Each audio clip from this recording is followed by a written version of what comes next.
Hello, everyone. Welcome back to the Uncle Bandit stream. Hope everyone's doing well and staying safe out there. I'm feeling pretty alright today. I will say I was a little tired. Well, a little tired, more really exhausted. And I was really worried I wouldn't have the energy for today. But now that I'm sort of up and about, and, I had some dinner and, it sort of got my energy up a little bit. Speaking of bringing our energy up, today we are continuing our playthrough of Phoenix Wright, Ace Attorney. I hope everyone's really pumped for that. So without further ado, let us hop back into the video verse. So, we actually, if I remember right, we had to go, like, in the middle of our investigation. Yeah, we totally did. So, I'm just gonna go. If I'm right, we had to go into the office last time. Like, we wanted to investigate his office unimpeded.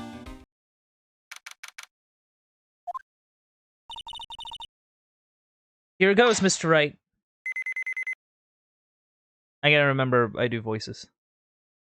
This playthrough comes with silly voices. We're in! If anyone finds us now, Detective Gumshoe's a goner. If it happens, I'm counting on you to bail me out. Gah!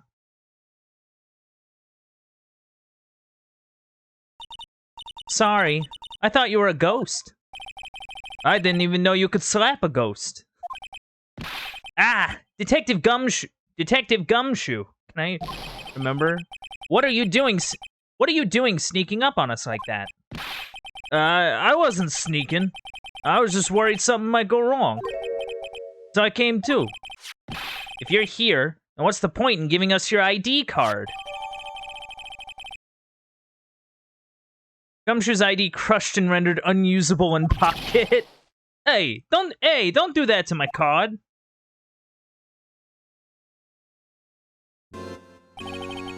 I hardly ever get a chance to come in here. So I figured I'd have to look around myself. Besides, we're all in this together now. You really do want to get fired, don't you? Not if we're lucky. Now come on, let's see what we can find out. I've got a bad feeling about this. Yeah, I mean, that's fair. It's that photo. This was taken on the day 2 years ago. The day Joe Dark ran out of the questioning room and tried to kill Emma. After receiving his award trophy, Mr. Marshall took a picture here. Then he went along with Chief Gant to question Dark. I bet he never knew he'd be dead just a few hours later. Gee, you think? Alright.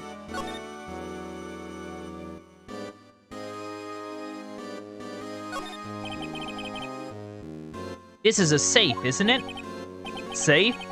That word is rife with intrigue. Okay, if you say so. I don't know why I'm slipping on Gumshoe's voice today. It looks like a code needs to be entered in this panel to open it. Yeah. A 7-digit number. I think I might know what it is. Do I know what it is?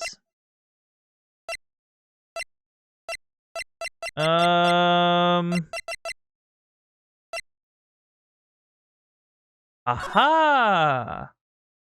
Wait, no, can I use it?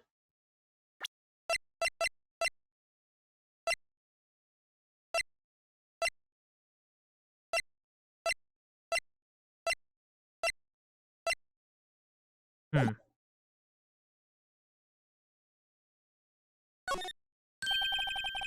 you know what it is? I have a hunch. Oh, I know. You want to try my birth date? It's, I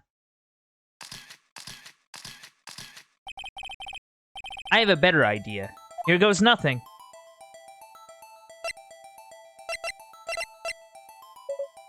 I know what it is.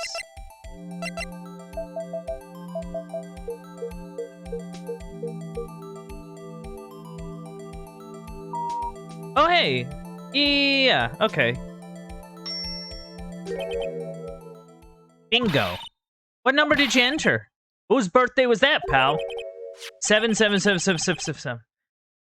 The final ID card number on that record. What? The number of the mysterious executive officer who entered the room that day.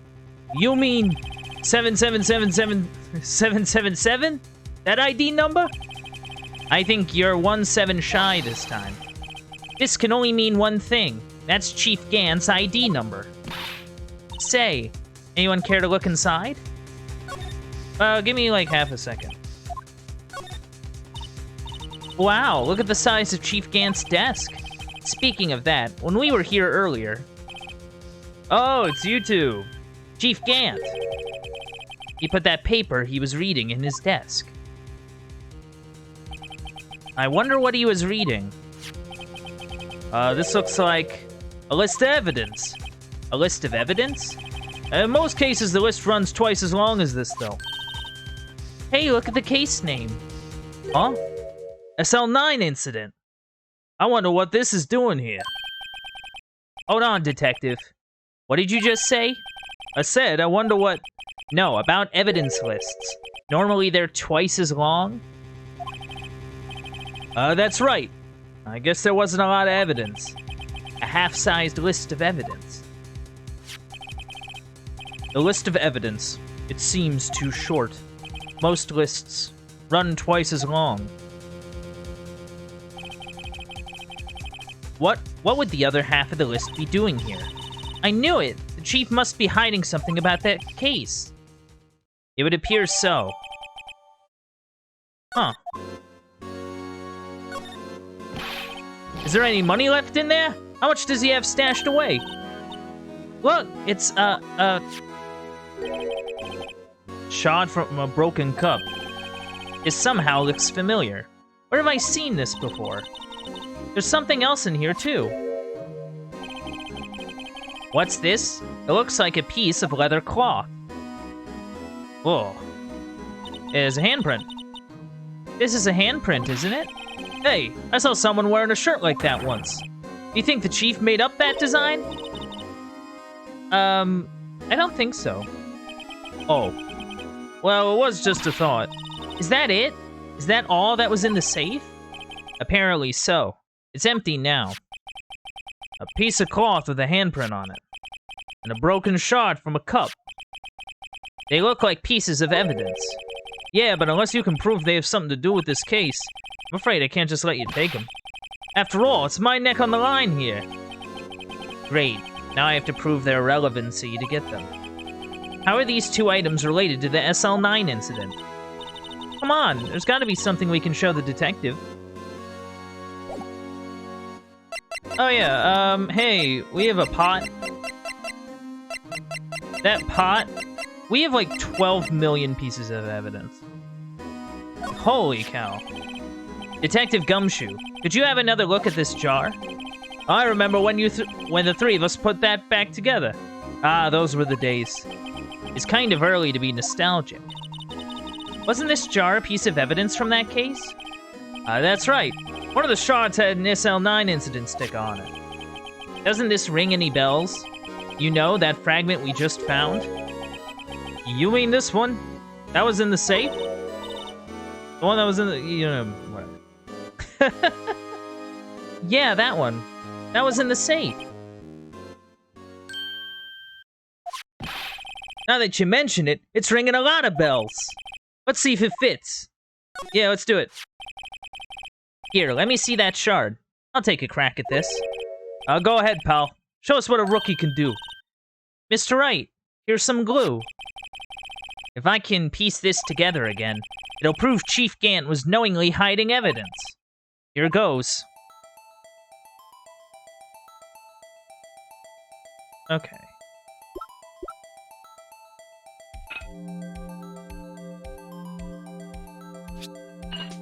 Ta-da! Look at that. Whoa! There, it fit like a charm. That, of course, means Chief Gant willingly and knowingly hid a piece of this jar in his safe.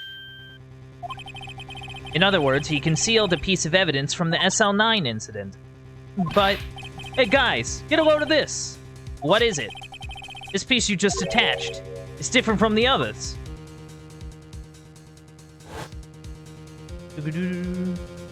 Oh. There's a reddish line on it. A reddish line. That's blood. I don't get it. Why would Chief Gant hide this in his safe?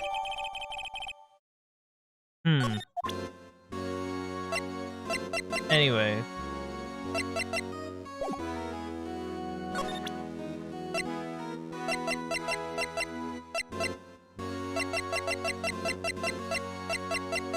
So he also got a leather... Oh, do we not have it?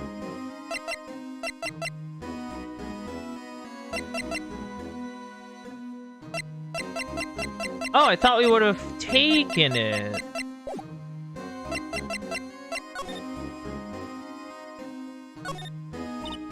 Wow.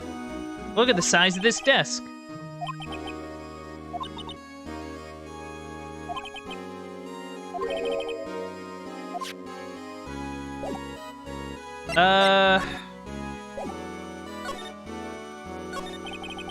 That desk on the other side of the room. Was that your sister's? Yes, that's where I was waiting for Lana. On that day 2 years ago. Is anyone using it now? No, sir.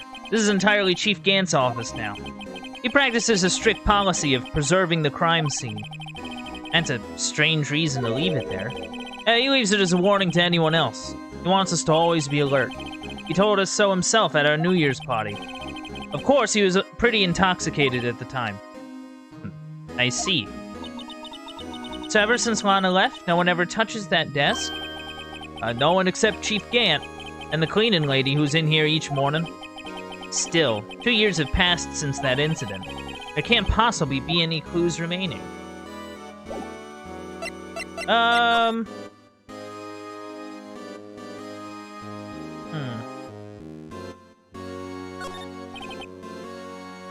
This was Lana's desk.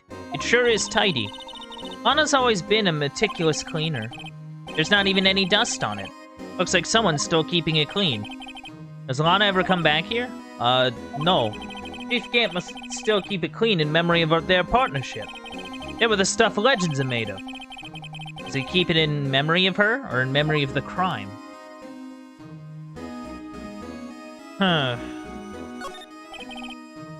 These shelves are mostly empty. Lana must have cleaned them out when she transferred over to the prosecutor's office. There's a small picture frame on the left shelf. Hey! This is where Lana and I went to that theme park. Oh.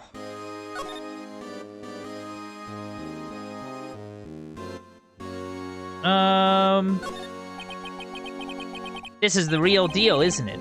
This armor and these weapons? Sure is, pal. Chief doesn't care for imitations. First the pipe organ, now this armor. You know how many taxpayer dollars must have gone into this room? What? You mean we're paying for this? That's it. I'm not paying 1 cent of my taxes. You don't have any taxes to pay. Shh! Be careful what you say. Who knows? The chief may be hiding in this armor as we speak. I don't think he'd fit in there. Even if he did, he'd never be able to get back out. Cut it out! You guys don't know how scary that guy can be. Yeah. Detective Gumshoe. The chief's organ sure is a sight to behold. Occasionally we hear him playing it from the Criminal Affairs Department. That's on the 2nd floor, and this is the 15th floor of an entirely different building. When a detective screws up, the chief calls them to his office. Makes them listen to the organ for hours. What's so bad about that? Music soothes the soul. After that, the detective can't hear anything for days except for the ringing in their ears. So it's an instrument of punishment. Literally. But aren't the chief's ears affected? Oh, he never listens to anyone anyway. That's besides the point. So...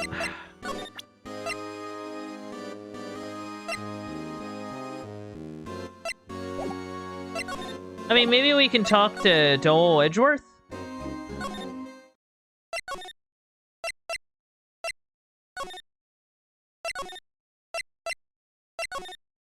But, like, where would he be? Hey, Edgeworth. Wright, please. I'm the prosecutor on this case. Oh. Just tell me about the case. Mr. Wright, Mr. Edgeworth just told you no in a very stylish manner. Whose side are you on, anyway? Maybe if I just show him my best evidence, I can get some reaction out of him.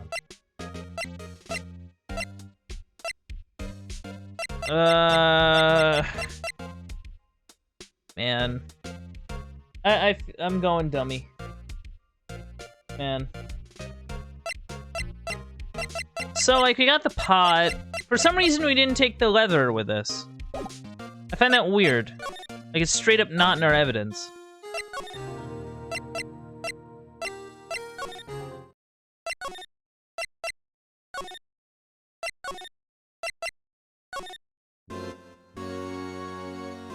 Yeah, I don't know.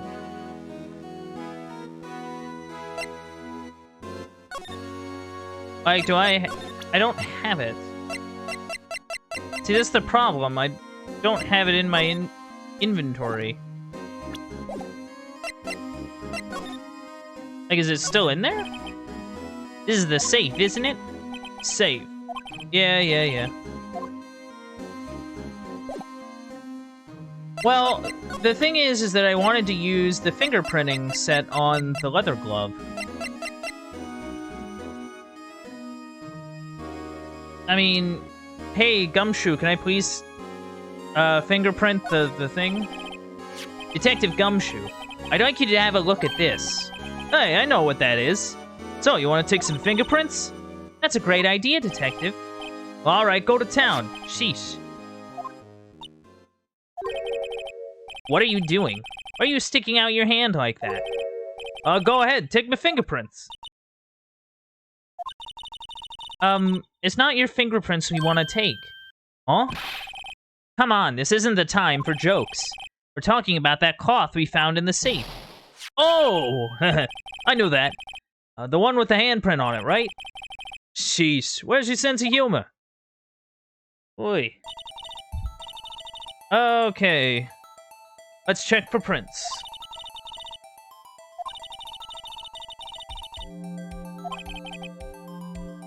What are you, my mom? I don't have to be told 1,000,000 times.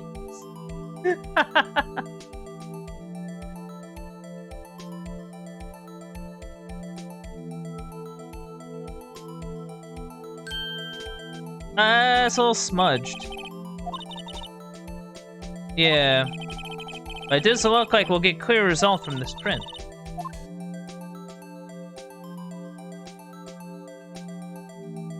Maybe the thumb?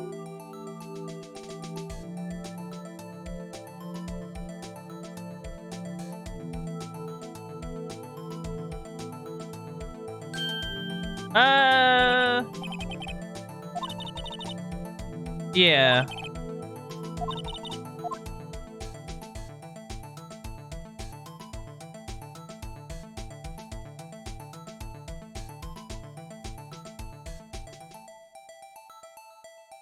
Tell me something good. Oh, here we are. Now we're cooking with gas.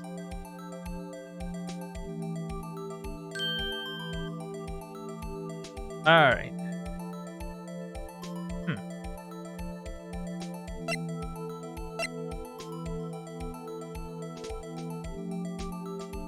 What?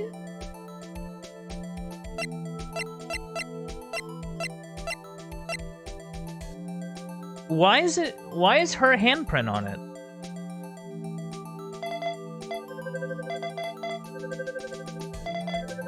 Why is it on this cloth? Yeah, what's her fingerprint doing on here? No. How can this be? What are Emma's fingerprints doing here? Hey, you found a match? Whose fingerprints were they? Huh? Oh, it seems the prints are too old. They aren't clear enough to get a match. Oh, that's too bad. I thought they'd be Dark's prints. Psst. Hey, you. Over here. What's going on here? What are that kid's prints doing inside the chief's safe? Don't ask me. Let's just keep this information from Emma for now. Here, maybe you should hold on to this.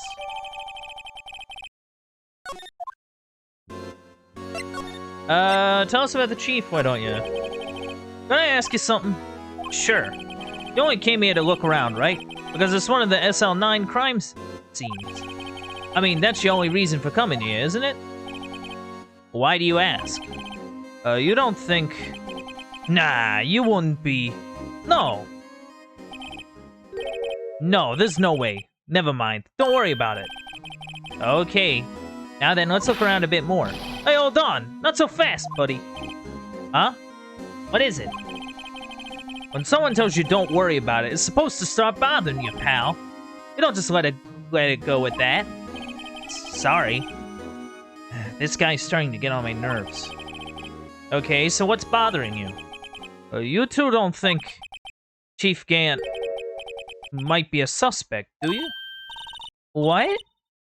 He's right, Mr. Wright. What do we think of him? Chief Gant. So it's finally come to this. What do I think of him? Perhaps it's best I don't divulge my feelings. Yet. Oh, there you go, ignoring me again. Well, was I any help? Of course. Thanks to your ID card, we were able to get some hard evidence. Now that's not very kind, is it? In other words, if it wasn't for his ID card, he would have been useless. Isn't that right, you in the coat? Eek! Chief Gant! We didn't think you'd be back so soon. Fortunately, I'm a man who believes in signs. As I was walking to my meeting, I happened to look out a window. Saw a stray dog riding right into a pole. Just then, I thought of a certain detective. Do you mean me, sir? Now then, I'm afraid I'm going to have to ask you all to leave. Yes, sir. Sorry. Oh, you in the coat? Me, sir? Drop off your ID card on the way out. You won't be needing it anymore. Oh, but sir... Now get out! Yes, sir! We'll be on our way too, then. Wait. You're the one without the spiky hair. Don't go yet. Me, sir? I'd like a word with you. But sir, I'm not a licensed scientific investigator yet. You, with the spiky hair. You're free to go. Mr. Wright! Oh, look, pal. If I told you once, I've told you 1,000 times. The chief's office is off limits. But no, you just had to go sneaking in there like that, didn't you? I thought you said you didn't care anymore if you were fired. Yeah, but I knew it'd be... But if I knew it'd be like this, I never would have said it. Now that I've seen the evidence Chief Gant was hiding in his office, I think I'm finally starting to get the picture. But why is she kept eerily silent about it this whole time? Anyway, you listen to me. I'm gonna try to smooth things over with the chief again. Later, pal. After that, I heard from Emma. She said the police wanted to ask her some questions, so she'll be busy for the rest of the day. Oh, I hope Emma's okay. Like, actually. Poor kid. I see. So the chief asked Emma to come in for questioning. It's no use thinking about it. Tomorrow's the final day in court. I'm committed to doing everything I can. I'm committed to doing everything I can to defend you, which is why I'm here. But I've already told you all, what you've told me over these past couple of days is absolutely nothing. Not a single useful thing. Really. I believe I did mention something quite important. Something I told you right at the beginning. I said I was the one who stabbed Detective Goodman. You know, I think I finally figured it out. I know who it is that's lurking behind your words. Mia did a good job mentoring you. I'm rather jealous. It seems Edgeworth was right. Edgeworth? Once you're convinced you know something, no one can persuade you otherwise. Thick-headed is the term he used, I believe. Now's my chance to get her to tell me the rest of the story. I have to admit, I was more than a little perplexed at first. You insisted you did it, yet there was no incriminating evidence. That's when it hit me. It's not that you're unwilling to tell the truth. It's that you're incapable of doing so, because of a certain individual. What an intriguing notion. A certain individual, you say. So you think I'm protecting this person? Protecting? No, I think afraid of is more like it. If I'm not mistaken, the person in question may have persuaded you to silence. For argument's sake, Mr. Wright, whom may I ask is this person you're speaking of? The one I am so supposedly frightened of. Well, yeah, it would have to be him. Well, Miss Skye? Mr. Wright, you are addressing the Chief Prosecutor. Do not forget your place. I take it she's still not ready to spill the beans. My apologies. Could you please tell me a bit more about what you think you know? We were partners until 2 years ago. I respected him as a detective. Assuming he is respectable, then tell me something. Why would he try to hide his crimes? His crimes? Both you and Edgeworth will be brought before a board of inquiry for what you did. Specifically hiding and forging evidence. Of course, these are serious offenses. Why is it, though, that Chief Gant's name was never mentioned? Chief Gant? Edgeworth didn't know the truth behind the forgery. The only party who could have possibly tampered with the evidence was me. I had access because I was second in command of that investigation. Yes, you, but also one other, Damon Gant. If you intend to accuse Chief Gant, you'll need more than just words. Show me proof that Chief Gant falsified evidence in that case. Shoot.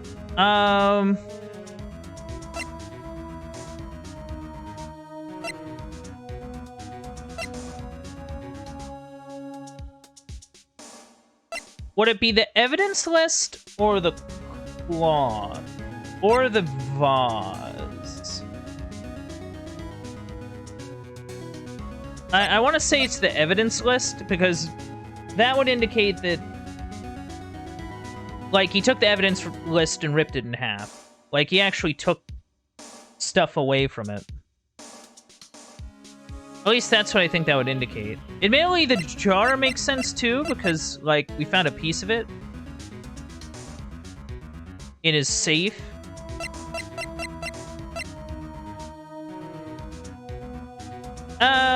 The evidence list. We'll go with that. I just found this in a safe in the chief's office. This jar piece, and this piece of cloth. Do you know what these are? They're pieces of evidence from the SL9 incident. This person concealing evidence was none other than Chief Gant himself.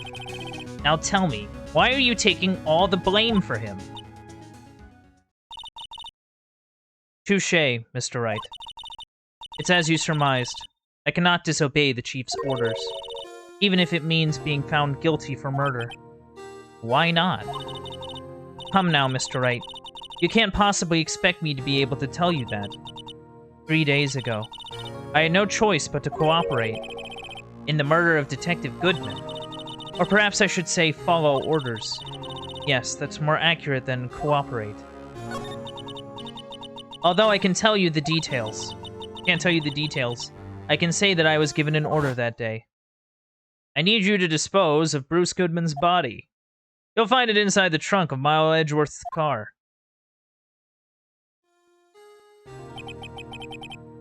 Just as I suspected. Despite what everyone believes, you are not the one who murdered Detective Goodman. Correct. I was trying to take the body out of Edgeworth's car.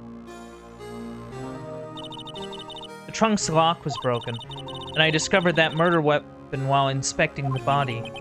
The murder weapon. The murder weapon? You mean Edgeworth's knife? No. When I found the body, this was the knife stuck in it. The knife from the SL9 incident. Serial killer Joe Dark's knife.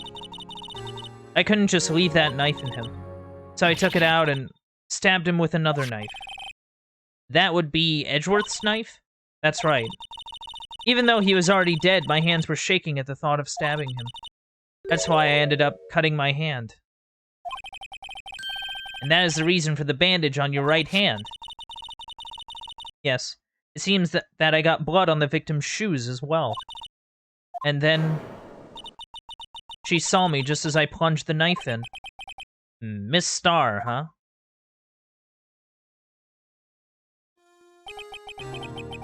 Why did you need to hide Dark's knife so badly? It took a lot of work to finally close the Dark case 2 years ago. It was over with.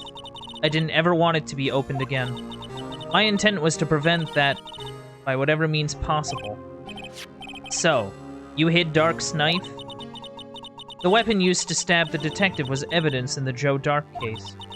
If word got out, which it would, the reporters would have a field day with that. So you wrapped the knife in your scarf and hid it. Ugh. In Edgeworth's exhaust pipe. Right. Then I called my sister. To tell her what happened, and to ask her to hide the knife that was inside my muffler.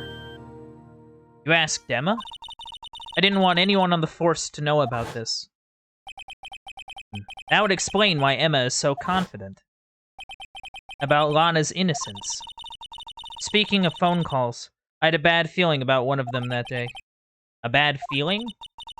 The truth is, after I received those orders from Chief Gant, the first thing I did was make a phone call.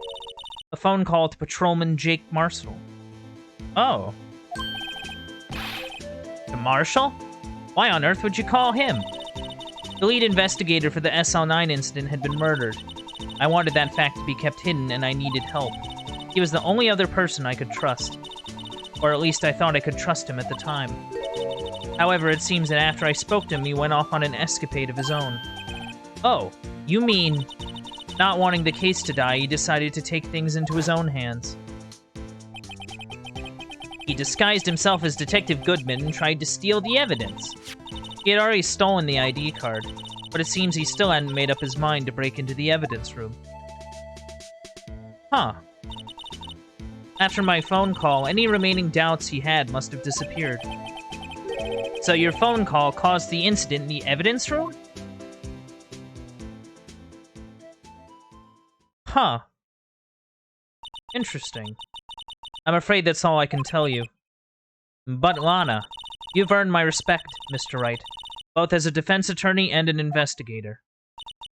Now please, don't pursue this any further in court tomorrow. Tomorrow's trial. There's only one way to drive off Lana's demons. I've got to get to the bottom of everything. Detective Goodman's real murderer. And what went down in the chief's office 2 years ago.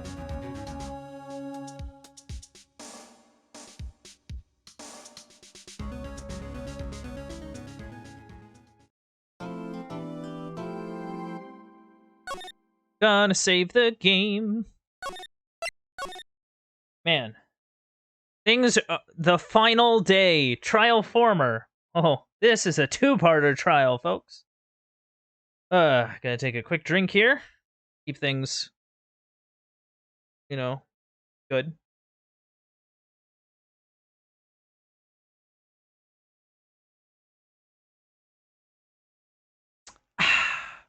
Delicious.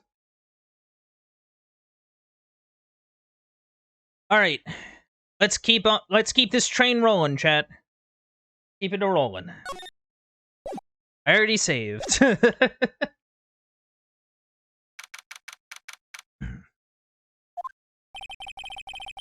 This is the defendant lobby, all right. But there's no defendant. I've been trying to reach Lana all morning. Where could she be? And where's Emma, for that matter? It almost seems as if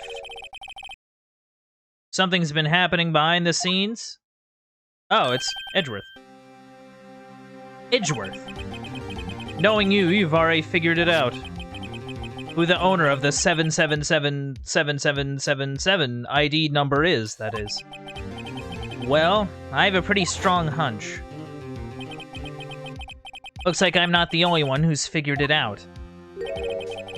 You know, the only reason this trial didn't reach a verdict yesterday is because there was still room for doubt regarding this ID record. That number does belong to whom you suspect, then no doubt will remain.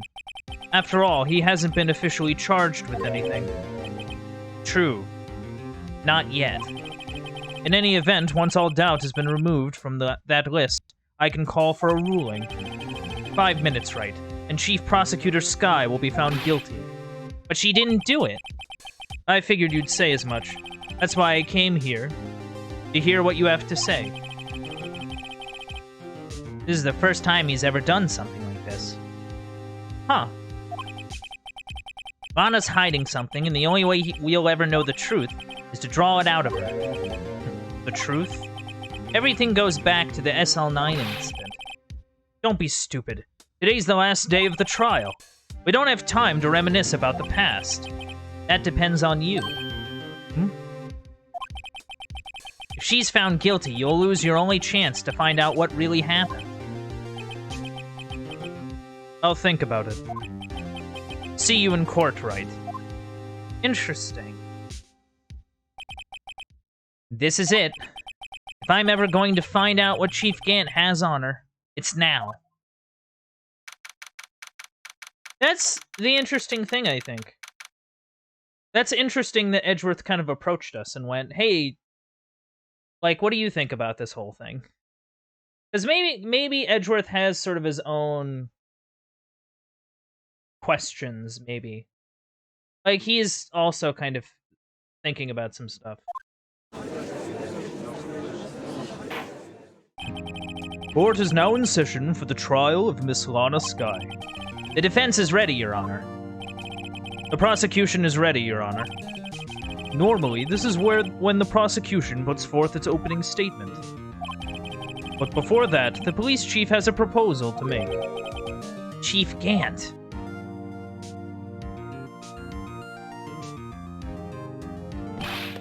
Morning, folks. How's everyone doing? Hey, Udgy, been back to the pool yet?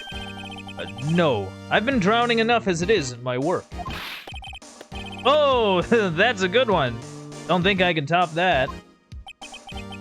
If you don't mind me asking, Chief, what exactly what is this proposal of yours?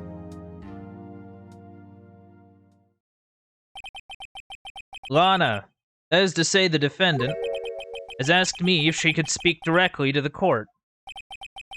She wants to do what? Having heard what she intends to say, I feel she should be granted her request. In the end, it should save everyone a lot of time and trouble. Uh-oh. Lana, god damn it. What's this all about, defendant? I'd just like to make one simple request, and I'll be finished. Well then, what's your request? Your Honor, I'd like you to put an immediate end to this trial. Huh? I confess to all charges against me. On February 21st of this year, I murdered Detective Bruce Goodman in the underground parking lot of the prosecutor's office. No, Lana! Oh my god. I'm trying to help you, woman. Like, I'm trying to help. You can't. Your Honor, the defendant's claim does not change the defense's plea. In that case, Mr. Wright, I no longer require your services. But Lana... Your Honor, I hereby forfeit my right to an attorney. The prosecution may lack direct evidence against me, but it has sufficiently proven its case through testimony and circumstantial evidence. I would like you to render your verdict now, if you please. Like...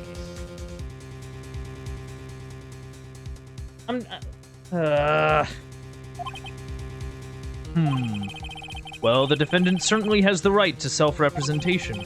The request is legally valid, although this is an unprecedented situation. Indeed, it appears there's no further need to continue this trial, even if Mr. Wright may feel otherwise. This can't be happening. It appears the time for the verdict has arrived. This court finds the defendant... Objection! Oh! One moment, Your Honor. Mr. Edgeworth? The prosecution has not yet proven the defendant guilty beyond reasonable doubt. Any ruling at this stage would certainly be premature. Thank you, Edgeworth. Ay. Come now, Worthy. I understand this is a difficult time for you, but why don't you just be a good little boy and keep your mouth shut,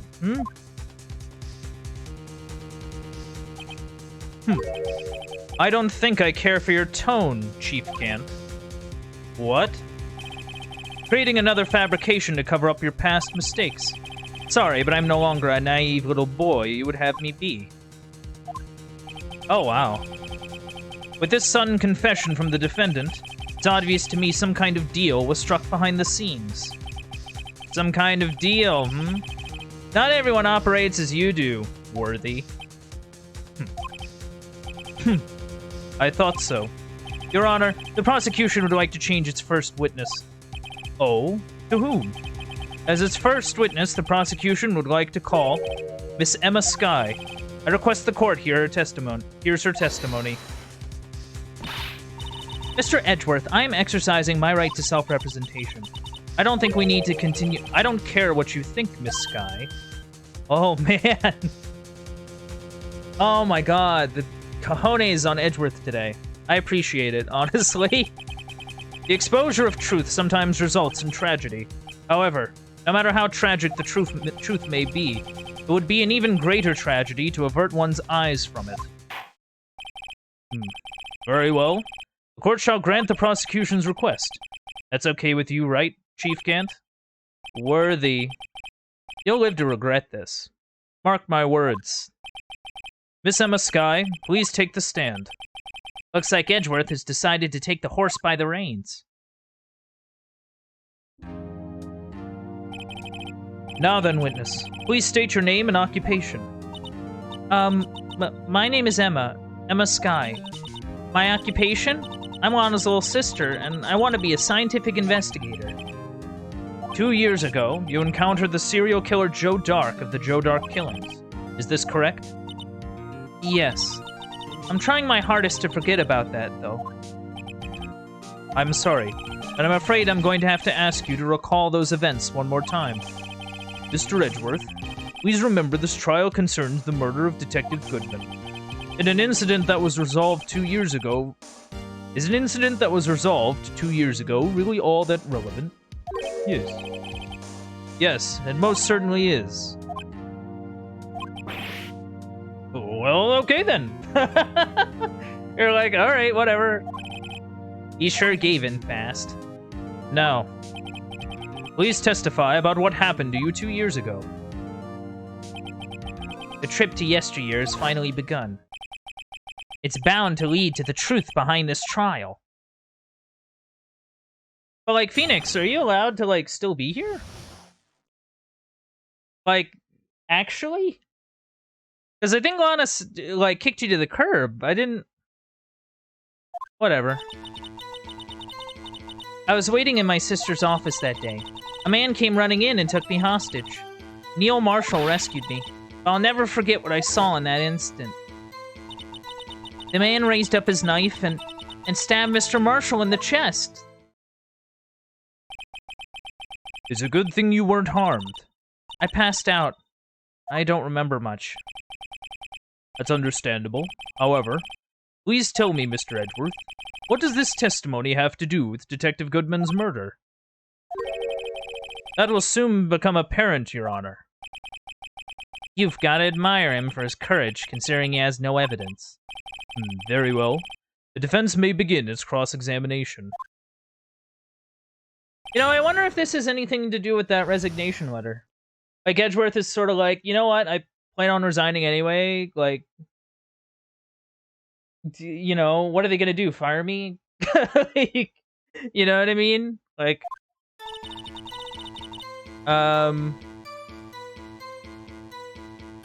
Were you just there for, like, giggles, or...?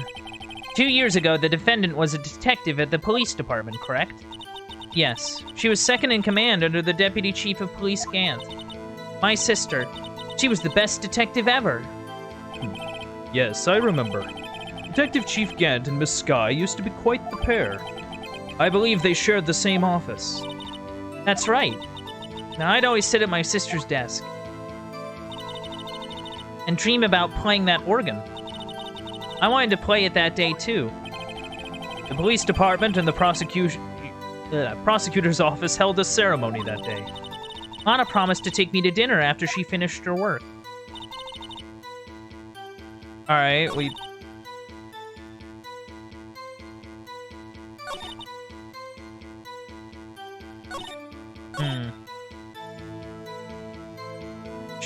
Well, I don't think she needs to clarify.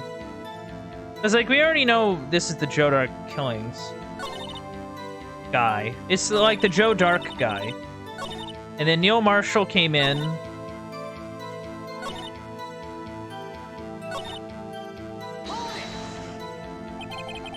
Can you tell us about that? Mr. Marshall jumped on Dark just then. The lights went out. The lights? It was just about this time of year. There was a terrible storm going on and lightning struck nearby. So the electricity went out? Wait a minute. If it was pitch dark in that room, you shouldn't have been able to see anything, right? Right, but just then lightning flashed again outside. That sun flash left an unforgettable image of the scene in my head. I see. I told the detective about what I saw then. The detective? Yes, Detective Goodman. He was in charge of the case. Detective Bruce Goodman. The victim. Yeah, keep hearing more. So you spoke with Detective Goodman about this 2 years ago? Yes. That's what's so scary about this trial. And you told Detective Goodman about what you saw? Yes, but at the time the words just wouldn't come out. That's why I drew a picture. A picture? Yes, I think she mentioned that before. Well, Mr. Wright, have you heard enough? Why don't we ask about this picture? I mean, immediately she'd be like, what, 14? So, like, it's not like an 8-year-old doing a drawing. Like, it'd be someone who's at least with enough sort of consciousness to, like, or whatever I guess the term would be. Cognitive function, let's say. To, like, draw something and actually, like, yeah. You know what I mean. I know things. Probably. This picture the witness drew, I believe it has a very important meaning. Objection. But the list of evidence I was given 2 years ago didn't contain a picture. Witness, would you mind if we added this statement to your testimony? Yes, Your Honor. I drew a picture of that scene once, but seems to have been lost. Huh.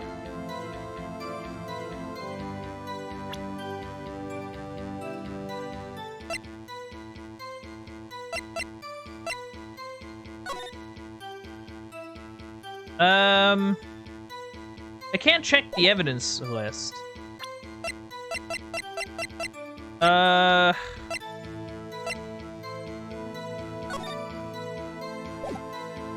Wait.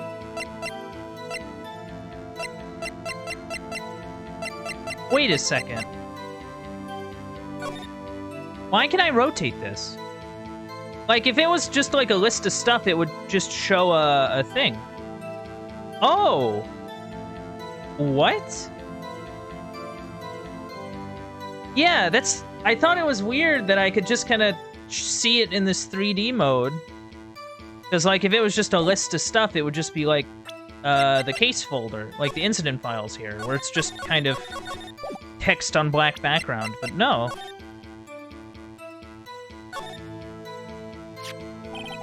A picture is drawn on the back of the evidence list in magic marker.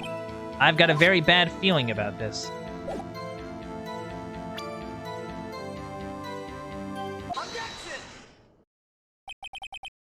Mr. Edgeworth, this little girl put all her heart into drawing that picture.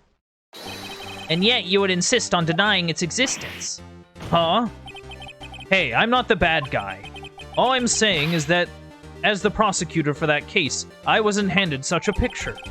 That may well be. But that doesn't mean it doesn't exist. Behold! This is... the evidence list for the SL9 incident? I, like, voice cracked there for a little bit. Please turn it over, Your Honor. Turn it over? Turn it... Oh! What's this? What's this?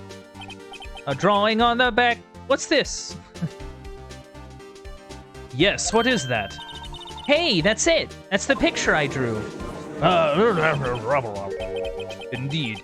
Two men appear to be wrestling here. Objection. What's the meaning of this? What are you doing with that list? Me? Only the prosecutor in charge should have access to that list. Huh? These lists, they're different from each other. What? It would appear, Mr. Edgeworth, that the evidence list you were handed 2 years ago was incomplete. These two lists fit together to form one. You can see the marks here where they were torn apart from each other. So you see, Mr. Edgeworth, quite obvious what happened. 2 years ago, only half of the evidence in that case ever reached you. What? What? Oh. Order! Order! But, Miss Skye, why did you draw your picture on the back of such an important list? Because that's what Detective Goodman handed me in the questioning room, Your Honor. Oh. Wait a minute.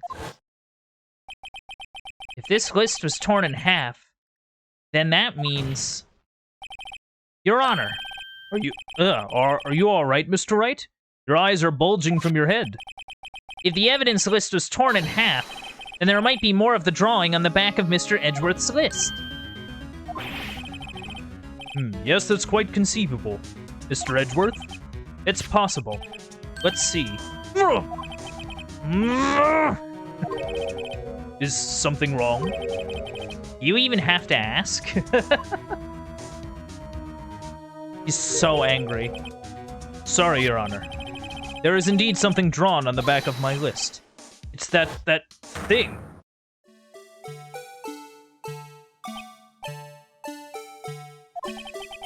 That's that thing. That thing that was dancing in the evidence room. Clearly, this act of vandalism is the work of a certain chief of detectives. I guess he was out of scrap paper.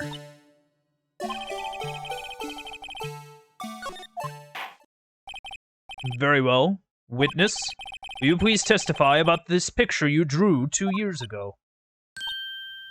Huh? Yes, sir, Your Honor.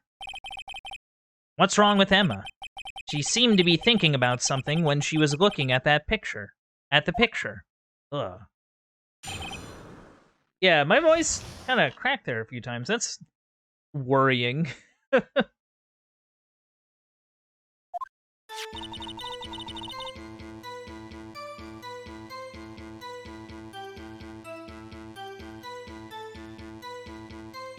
Okay, let's try to keep it together. This is the picture I drew 2 years ago. The flash of lightning was so bright, all I could see were shadows. After that, I must have fainted. This picture shows exactly what I saw in that instant. To think a flash of lightning could burn such an image in your mind. Thanks to that, though, she was able to show us exactly what she saw. Well, I don't see any contradictions here. This clearly shows Joe Dark about to murder Prosecutor Neil Marshall. The defense may now begin its cross-examination. Yeah, that's... no. Because, like, the thing... That's not true. Because basically the drawing has no distinguishing features. Like usually when you're at... I would imagine, admittedly I'm not like an expert, but I would imagine if you were asked to draw a crime scene, or like what you saw, you would try... They would at least ask you to put focus on... like, distinguishing features. Like, if you're... for example, if they're looking for someone, you give them distinguishing features. Stuff like height and weight, any sort of distinguishing characteristics. Do they wear glasses? Do they have a big beard? Do they have tattoos? Like, that sort of thing, you know? So,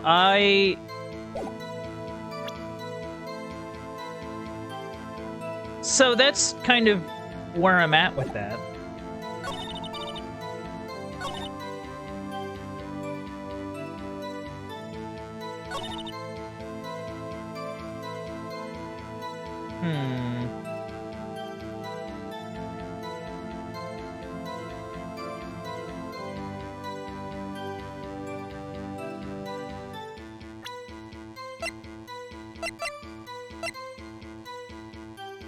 Wait.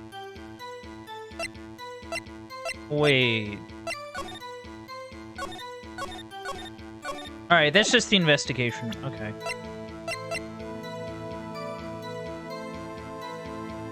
Yeah, he was stabbed in the back. It looks here that he was stabbed in the front. Your memory fails you, lady. At least from what I can tell, yeah. I hate to be the bearer of bad news, but this picture the witness drew contains a blatant contradiction. What? But I still remember it just like it was yesterday. Mr. Wright, perhaps it would be faster if you simply pointed out this contradiction for us. What part of this picture contradicts the autopsy report? Well, it would be the victim, I would think.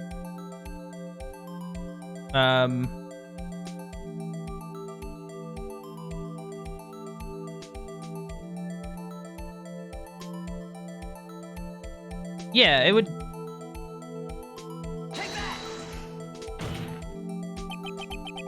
Oh. I think I got it wrong. I don't see what's so strange about this. Mr. Wright, how could you? Oh. The act of making an innocent girl cry should warrant the death penalty. I guess he means I shouldn't shift the blame to others.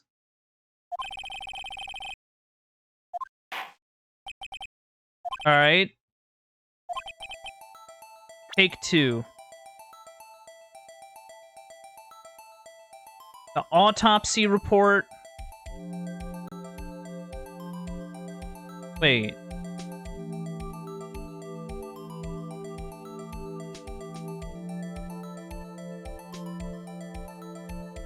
Why is there no tip? Like, he was stabbed, like, with a knife. And if you're gonna draw, like, a knife, right? I think the pointy bit's kind of important to that, right? Like, you would think.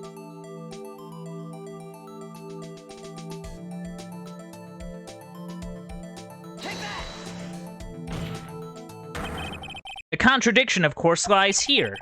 Take a look at the knife the man is holding. If you look closely, you can see its tip is broken. Even I don't have to look closely to see that, Mr. Wright. But Mr. Wright, look at the evidence. See the murder weapon? Its tip is broken too. If I recall, the tip of the knife was found broken off in the victim's body. It was the conclusive piece of evidence that proved Joe Dark was the murderer. I'm afraid it's not so simple, Emma. Objection! And where, pray tell, could you possibly see a problem? It's obvious, really. The victim suffered a single stab wound to the back. If the victim was only stabbed once, then the murder weapon should not yet be broken. Oh! What's the meaning of this? Perhaps the knife was broken beforehand. Sorry, but I'm afraid that's not possible. The tip of the knife was found inside the victim's body. If it was broken beforehand, it couldn't possibly wind up there. That's true. That's right. What does this mean? Ugh. The tip of the knife was undeniably discovered within the victim's body. The only possible explanation is the witness's memory is mistaken. That's why I asked her so many times if she was sure she remembered correctly. I believe you were annoyed at the time, but she was Sure, she remembered correctly. But there's no other way to explain this inconsistency. Not so fast, Mr. Edgeworth. There is another explanation. Have you forgotten already? About a little something called falsified evidence. You're treading on thin ice, Wright. All I'm saying is that this broken knife tip might be the piece of evidence that was forged. Really? You can't deny the possibility. No. Oh! Order! Order! Order!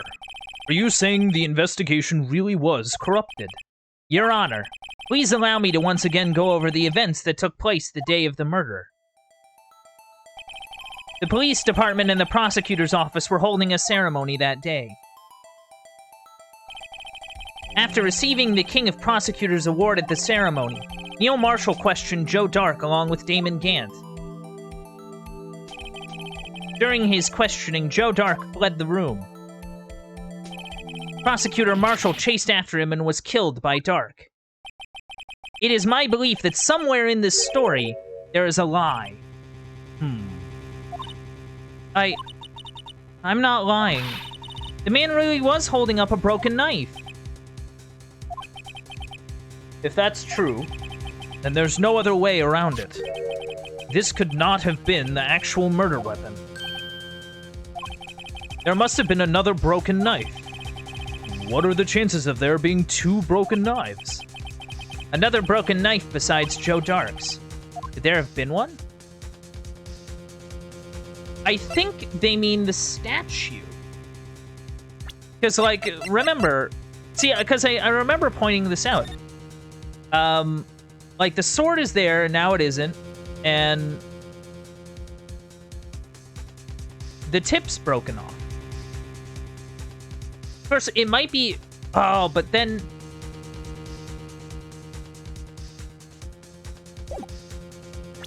Huh...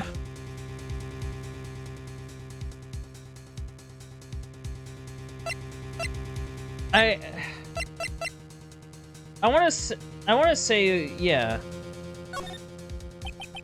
If the witness is this adamant about the accuracy of what she saw, it can't just be explained away by a simple observational error. Mr. Wright. Mr. Wright. In that instant, Emma really did see a broken knife. I assume, then, that you have some information about this other broken knife. If so, please feel free to enlighten us. The murder weapon was already broken prior to the murder. There's only one way. Take a look at this. Look at this photograph. The answer lies in the past. 2 years in the past. Right here inside this picture. This is a picture of the award ceremony. Oh, this is a picture of the award ceremony. Ah! What is it, Mr. Edgeworth? It's the broken murder weapon. Notice the award Prosecutor Marshall is holding. That's a broken knife. As we earlier concluded, the knife in the drawing was not Joe Dark's knife. That being the case, the knife the witness saw was in all likelihood from this award. Order, order, order! Neil Marshall was awarded the King of Prosecutors that day. As an award, he was given this broken shield and knife. When he chased after Joe Dark, he pulled out this knife. Being a prosecutor, he did not carry a pistol. This broken knife was the only weapon he had in this dangerous situation. But that can't be. Oh, and why not, Mr. Edgeworth? Because if the King of Prosecutors award knife was the murder weapon, then the murderer and the victim would be reversed. What do you mean? I mean, this man raising a knife would have been Prosecutor Neil Marshall. Oh. Oh! But the prosecutor was the one who actually died. That's true. What is going on here? It seems Mr. Wright has been a bit too eager to jump to conclusions. Hold it? Wait, I remember now. I remember everything. Witness? Mr. Edgeworth. What is it? Could you show me your evidence list again, please? His list? The one with that picture scribbled on the back?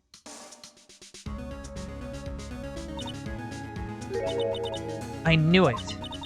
This picture... I'm the one who drew it. What? You drew that? That's right. The list wasn't torn in half at the time I drew this picture. I love how it's playing the music for the thing. All this time I've been trying so hard to forget. I must have locked this part away deep inside me. Perhaps it would be best if we added this to the witness's testimony. Would you please tell us what you've recalled, Miss Skye? Yes, Your Honor. First the knife mix-up, and now the blue badger? This should be interesting.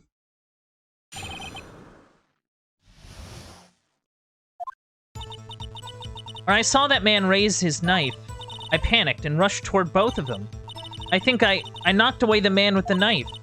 Just then there was another flash of lightning, and that's when I saw the blue badger. He wasn't in the room, but I'm sure I saw his shadow. This is certainly most unusual. Try impossible.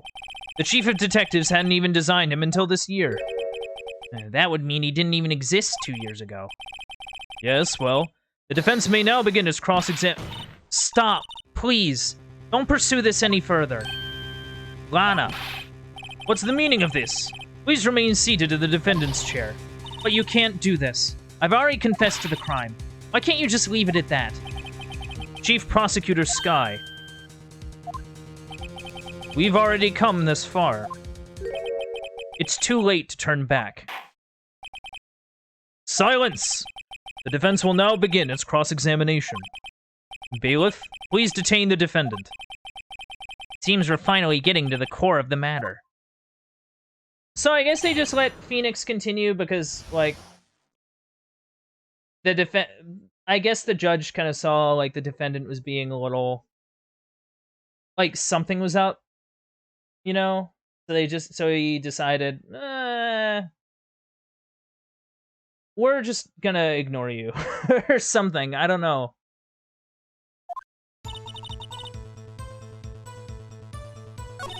I panicked and rushed toward both of them.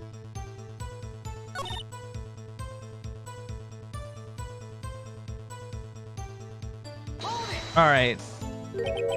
What do you mean you think? It all happened so fast, and I was in shock. I don't remember everything clearly. What I did, it's all kind of a blur. Yeah. Miss Skye was almost killed before she was witness to a murder about to take place. So much happening in a matter of seconds, a little disorientation is only natural. Yeah, that happens. That's a thing. I saw the man about to stab the other person, who I thought was Mr. Marshall. I knew I had to stop the man with the knife. What you did was very brave, young girl. So then what happened next?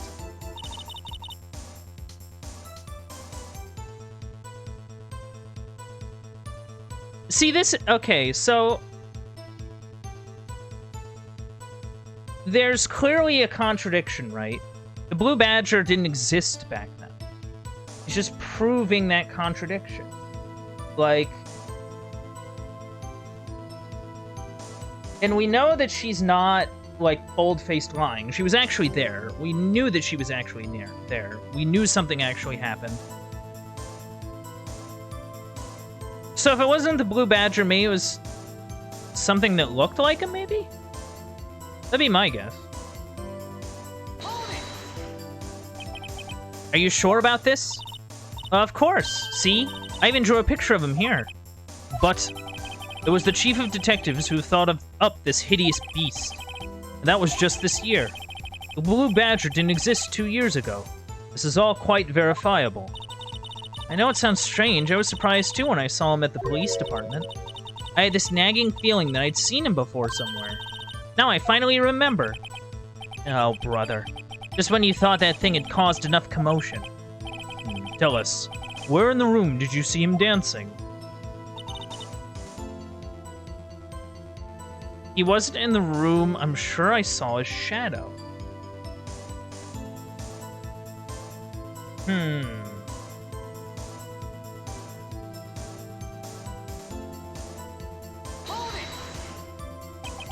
His shadow?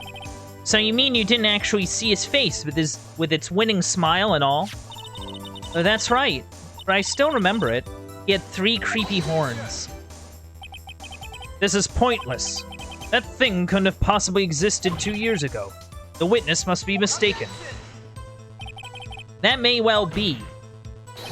But what's important is what caused her to think she saw what she did. Oh? And I suppose you have an explanation. If so, then by all means, please tell us what this shadow really was. What was it Emma saw when that lightning flashed? Who is this blue badger really? I mean, the blue badger hadn't even been dreamt up when Emma drew this picture. Yet she's certain she saw its shadow. Ladies and gentlemen, it is the defense's belief that on that fateful day 2 years ago, there indeed was something that looked similar to the blue badger. Something that is now sitting in this very room. Mr. Wright. In this room? Very well, Mr. Wright. What is it that the witness saw in that instant? Okay. Blue badger.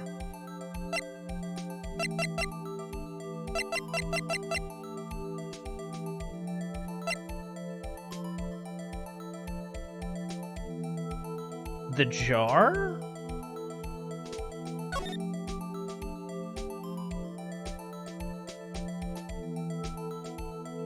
Wait. Oh my god.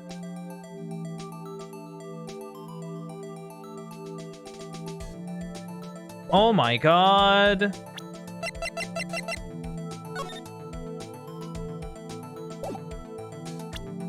Yeah. She saw the jar. The mysterious blue badger was in fact this. But that's... what exactly is that? I believe it's some sort of jar. But Mr. Wright, that doesn't look anything like the blue badger. Indeed, it doesn't. As it stands now, it's just a plain jar. However, what if we were to change our viewpoint? Our viewpoint? I've got to show them the correct angle to look at this from. Okay. Oh, the nice thing is that they put the little face of him. That's cute. It is still kind of creepy. So... like this? Yeah.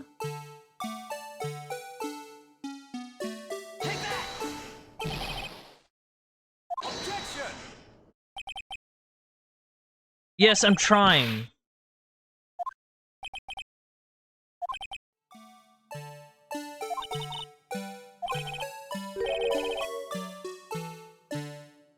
Says not. Well, it would have to be like that, though. That's my problem. Maybe I gotta yeah. Maybe that's the trick?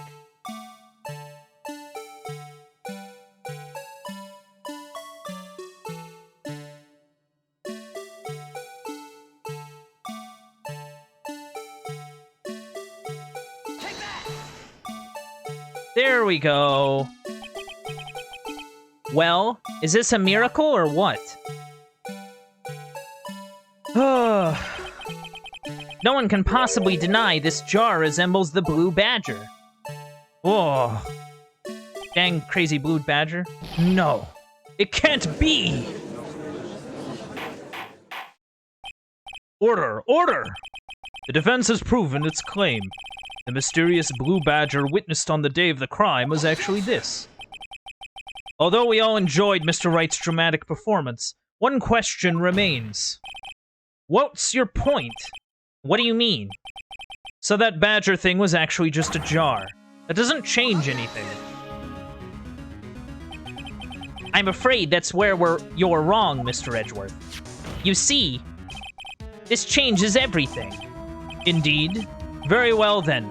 Please tell us. What's different now that we know the witness saw this jar? It would be the murder weapon, I would think. Well, I think it'd be... yeah.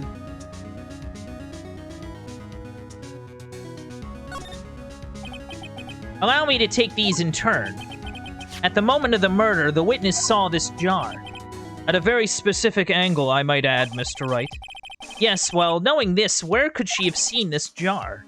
Where? The location of the jar is shown in a picture taken on the day of the crime. It's on a shelf in the office of Damon Gant. But the body was found lying near Lana Sky's desk. The witness testified so herself. Yes, and it is these two facts that reveal what actually transpired. You see, the struggle between Dark and Marshall did not take place in Lana Sky's office. It happened on the other side of the room, in Chief Gant's office. Are you implying the murderer moved the victim's body from Damon Gant's office to Lana Sky's office? Yes. Why would he do that? There's no reason. Exactly. If there wasn't a reason, he wouldn't have gone through the trouble. The only logical conclusion is that there was a reason. Do you know what that reason was, Mr. Wright? I finally figured it out. So this is why Lana tried to stop the trial. It's too late to quit now, though. Please recall the witness's testimony. She said she knocked away the man who was holding up the knife. In the next instant, the jar was hit and flew through the air. Now tell me, what could have sent the jar flying? That would have had to have been the impact the man made when he was knocked into the wall. Ladies and gentlemen, if I may draw your attention to this picture once more. If the man was knocked in the direction of the shelf the jar was sitting on, what would he have hit? Oh, he would have hit that spear. The suit of armor, holding very sharp and dangerous-looking sword. Oh, I guess it's a sword. I thought it was a spear, but I guess it's a sword. Yes. And since the man who was knocked into the armor was carrying a broken knife, it would have had to have been Neil Marshall wielding the King of Prosecutors trophy. No. Mr. Wright, you can't be thinking... Yes. There is another possibility of what actually transpired in that room. Another possibility? Of course, the perpetrator would have had no idea, but nevertheless. I don't know if I can go through with this. Mr. Wright, what's the matter? If events took place as the defense theorizes, then the outcome is obvious. In that moment, assuming the man Emma Skye knocked away was actually Prosecutor Neil Marshall. Oh.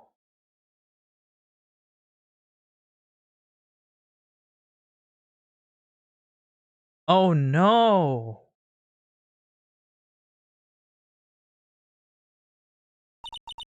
You mean Mr. Marshall died because of me? Uh-oh. No! Oh. He, passed out. I never imagined her testimony would lead to this. So it was the witness who took the victim's life, and then proved so with her own testimony. This is unprecedented. Oh. Objection. What are you saying? I'm sorry, Miss Skye, but given the circumstances, Joe Dark murdered Prosecutor Marshall. How can you think it was Emma? How dare you try to pin the crime on her? Imagine that coming from you. If you recall, it was you who admitted to forging evidence 2 years ago. The reason you moved Prosecutor Marshall's body was to keep anyone else from finding out about what Emma did, wasn't it? I assure you, Mr. Edgeworth, I have no idea what you're talking about.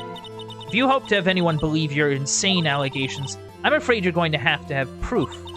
Tell me, do you have any conclusive evidence that proves my sister killed Neil Marshall? Evidence? I'm willing to bet you don't. Yes. It certainly would be difficult to prove this with evidence. If we don't have evidence, then we'll have to rely on testimony. I'm afraid that won't work in this case. Both parties involved in the incident are dead. We certainly can't get dead people to testify. This has all been a wild goose chase from the beginning. Touché, Miss Sky. Of course, that only leaves us with one possibility. You mean there's still another possibility? What do you mean, Mr. Edgeworth? Yeah, what do you mean? I mean the possibility that the victim has left us a message. For better or for worse, Mr. Marshall did not die instantly. He may have left behind the name of the person who took his life. In one manner or another. That's impossible. Well, Mr. Wright, this is the only possibility left to you. A message from the deceased. Does such a message exist? I've got to think back to the court record. The real murderer's name that the victim may have left behind... okay, items from that day. Cloth. Rotate it. There's no blood on it. There's no sort of message. We have an evidence list. We have a team picture. Can't rotate it. Autopsy report. SL9 incident. Security video.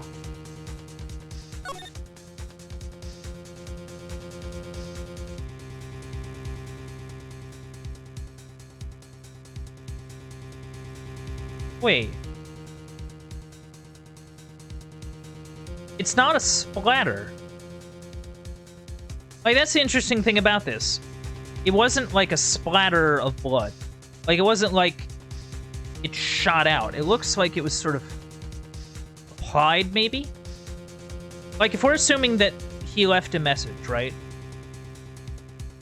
Would it be this? It would explain why he would want to keep it away, I guess. Like, keep this, like, the specific piece that held most of it away from the rest of it.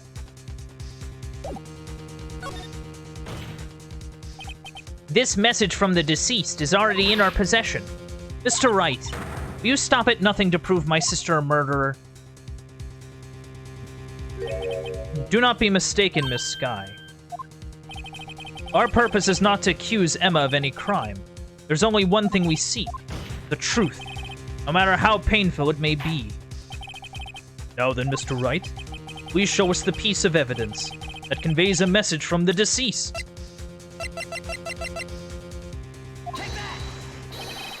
This is the message left by the deceased. This is that blue badger from before, right? Oh, is he going to just speak the killer's name? If that thing could, I'm sure it would. Looks like everyone's forgotten this is just a jar. A message was left here, on the surface of this jar. What do you mean? If you look closely, you can see a faint trail of blood on this jar. It looks like someone wiped the blood away. Yes, but notice. For some reason, the blood on some of the fragments was not wiped away. Yes, there's a line here, drawn in blood. So what you're saying is these dots were once lines? Prosecutor Marshall did not die instantly. He used the few precious moments left to him to leave behind a message. One that someone apparently wiped away. But blood must have seeped into the jar where the lines changed directions. Precisely so. All we need to do is connect these points, and the victim's message will become apparent. No. Mr. Wright, what kind of message did the victim leave for us? Your Honor, I believe these bloodstains will reveal the answer. I've got to connect these dots to make letters.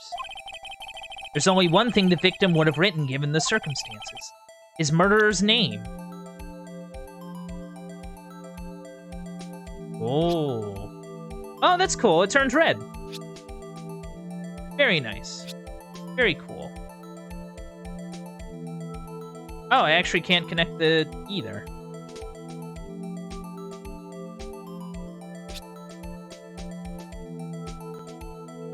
So, like, I think I kind of understand what they're getting at. they're trying to establish that Damon Gant had, like, something over Lana's head, essentially.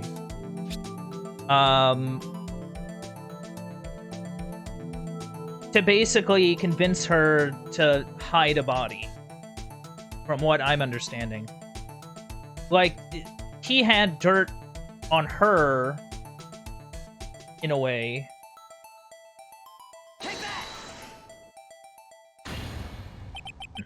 It's a defense attorney's duty to prove their client's innocence. That's why all I've been thinking about is saving Lana. After all my efforts, I never thought it would turn out like this.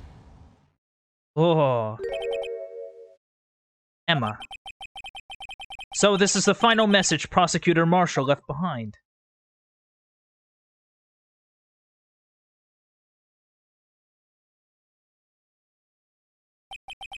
Of all people, she may not have meant it, but in the end, the one who took the victim's life was Emma Skye. Oh.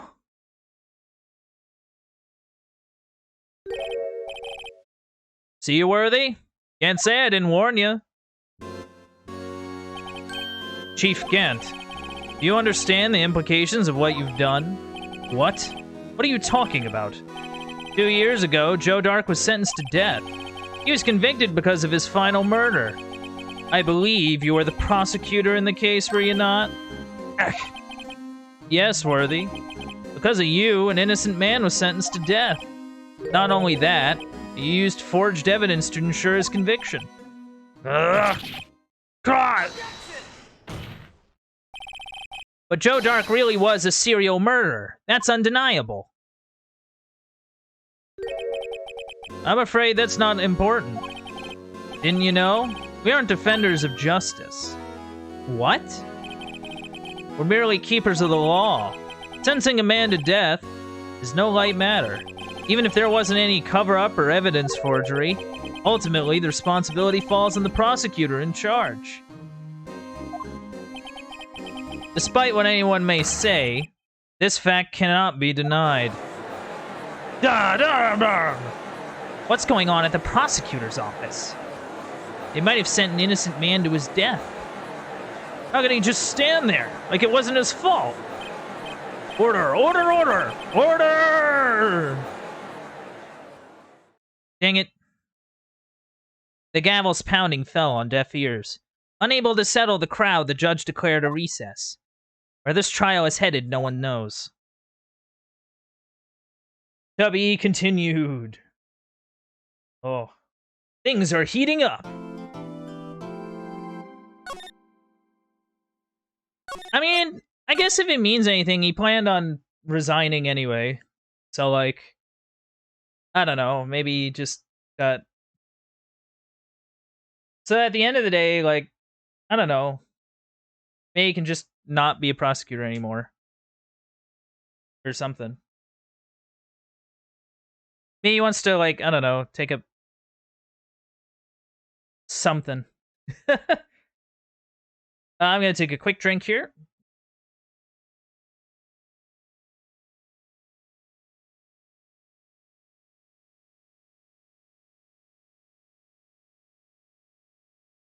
All right. Let's go. Trial letter. The second half of day 3. Also, you know, hey, what timing? Sorry, Edgeworth. I didn't mean to get you in trouble. Don't worry about it. This is my problem, not yours. Hope I'm not interrupting anything, pals.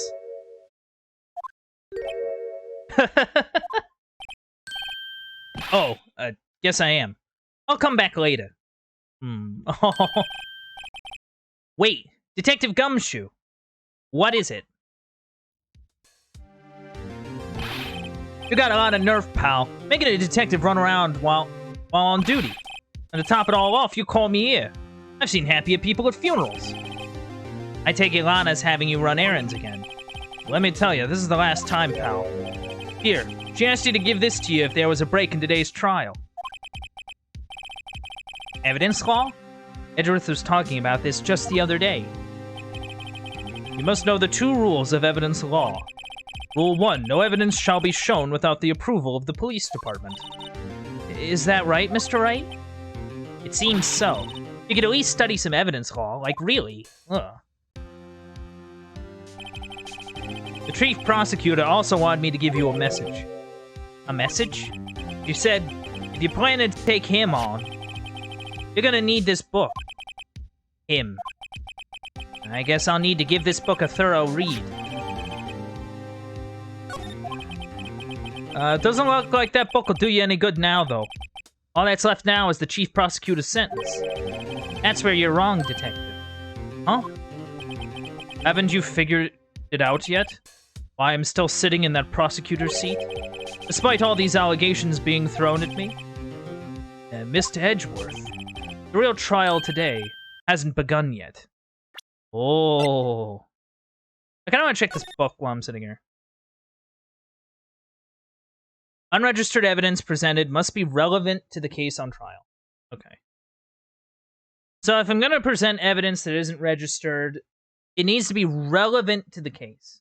So like, I can't just throw like a banana peel out there and be like, hey, it's relevant. Like, no, it's not. Like, you know what I mean? Oh. What? What else is there left to do? Your credibility's been all but ruined with this forged evidence you are unaware of. The Sky found out she unwittingly caused a man's death. And now you're telling me you want to do more? You gotta be kidding me, pal. You're missing the point, detective.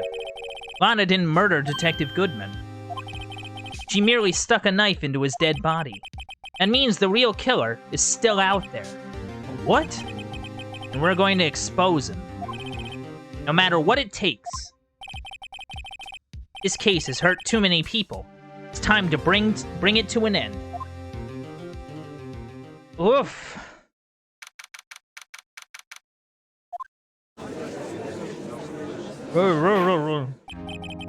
Court will now reconvene for the trial of Miss Lana Skye. Mr. Edgeworth? Yes, Your Honor. The inquiry committee is planning to impose harsh penalties for your actions. Thank you for the news, Your Honor. Yes, well... Normally, this is where the prosecution calls forth a witness. But, this isn't easy to say. You see, there is some concern that you, Mr. Edgeworth, may have, struck a bargain. You think I may have manipulated the witnesses? I didn't say that. It's just, you see, everyone's been talking, and... Very well, Your Honor. I have a solution. A solution? That being the case, prosecution would allow the defense to call forth all further witnesses. What? There's no precedent for what you're proposing. Undeniably, this is an unusual arrangement, but a very effective one. It would prove that I haven't struck any deals with the witnesses. Well, Mr. Wright, what do you say? Unbelievable. Edgeworth has found a way to continue the trial. Very well. The defense accepts the prosecution's proposal. Then it's settled. The, defense can now call forth the next witness. Mr. Wright. You do realize this is your last chance. If you call the wrong witness, this trial is as good as over. The defense calls. Time's finally come to bring out the real murderer. But yeah, it would have to be Gant.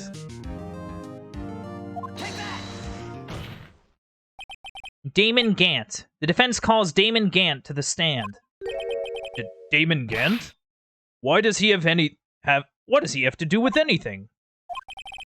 As the defendant's partner 2 years ago, Mr. Gant has first-hand knowledge of the crime. I feel we should hear what he has to say about it. As luck would have it, he should still be in the courthouse. He would also be the least likely to have been manipulated by me in any way. Oh. Wouldn't you agree, Your Honor? True. All right. Bailiff, please escort Mr. Gant to the stand.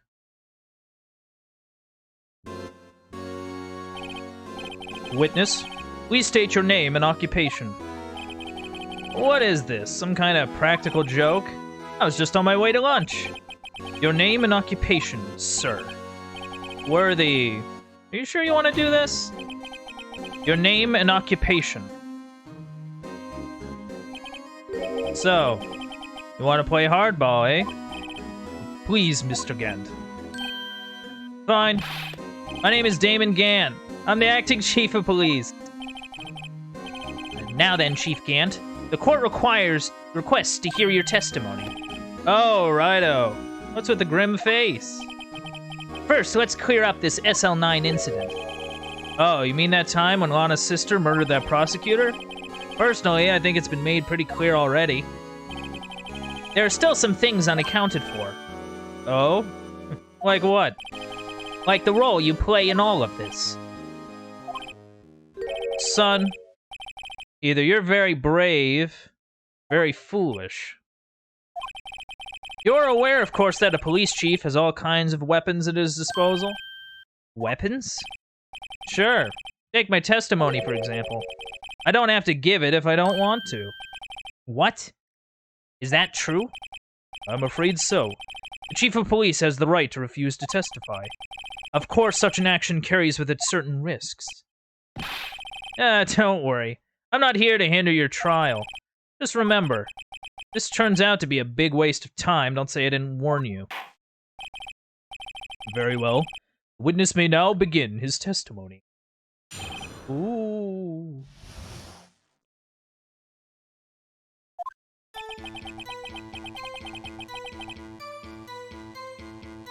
Oh. As I recall, Neil and I were questioning him that day. To make a long story short, we slipped up. That power outage didn't help either. When I went to my office, I found Lana there. Apparently, she'd already arranged the crime scene. As you can see, I had nothing to do with the forgery. Is that when Dark was arrested? Huh? Him? He was lying on the floor unconscious. Oop. When Emma sent Neil flying, seems Dark bumped his head. I see. Everything seems pretty clear-cut.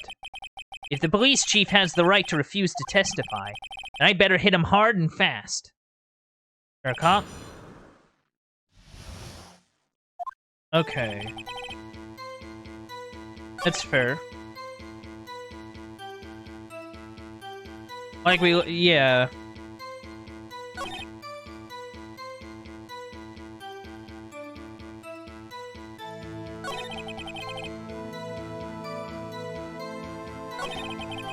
Huh.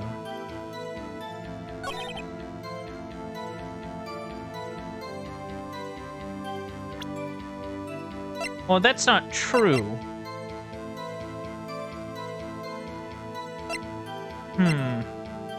Because we have, like, the three things that you, like, kept. Like, in order to forge, like, what happened, the evidence list had to have been incomplete, and the shard of jar couldn't have been, shown.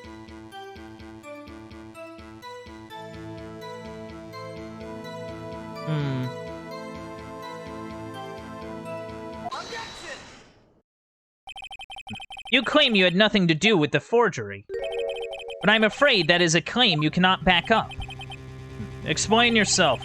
Several pieces of evidence were found in your office. Take this list, for example.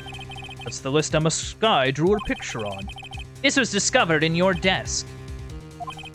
Not only that, but a piece of this jar that was sitting in your office was found inside your safe.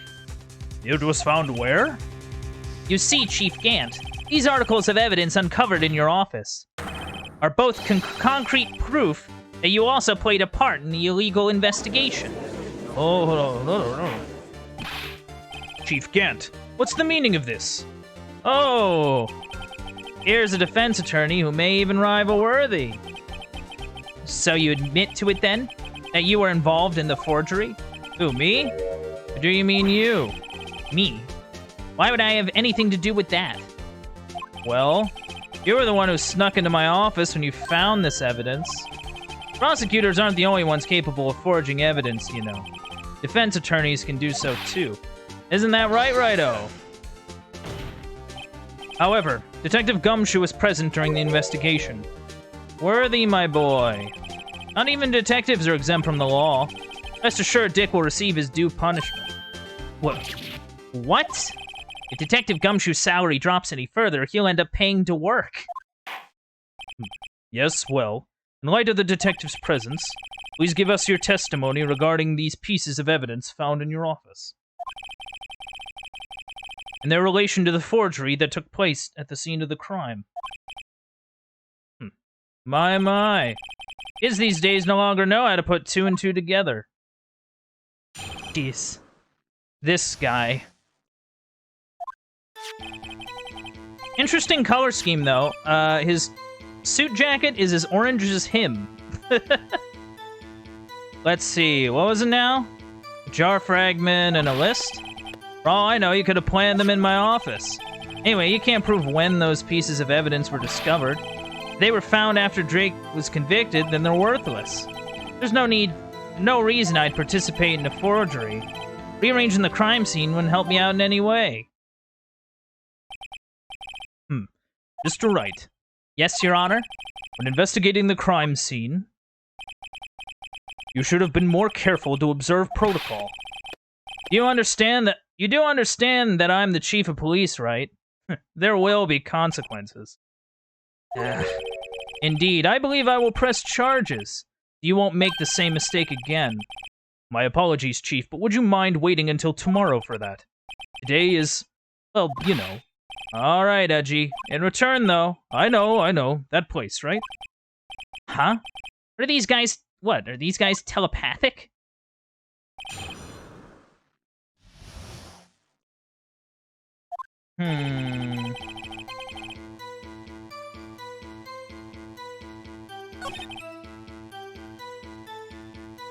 Can't prove when those pieces of evidence were discovered.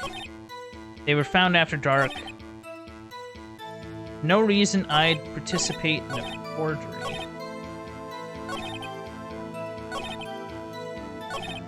Rearranging the crime scene wouldn't help me out in any way. Well, why wouldn't it help you out? I mean, rearranging it in a way to later lead to, like, blackmail would benefit you. Putting a clear kibosh on a set of serial killings would help you and advance your career.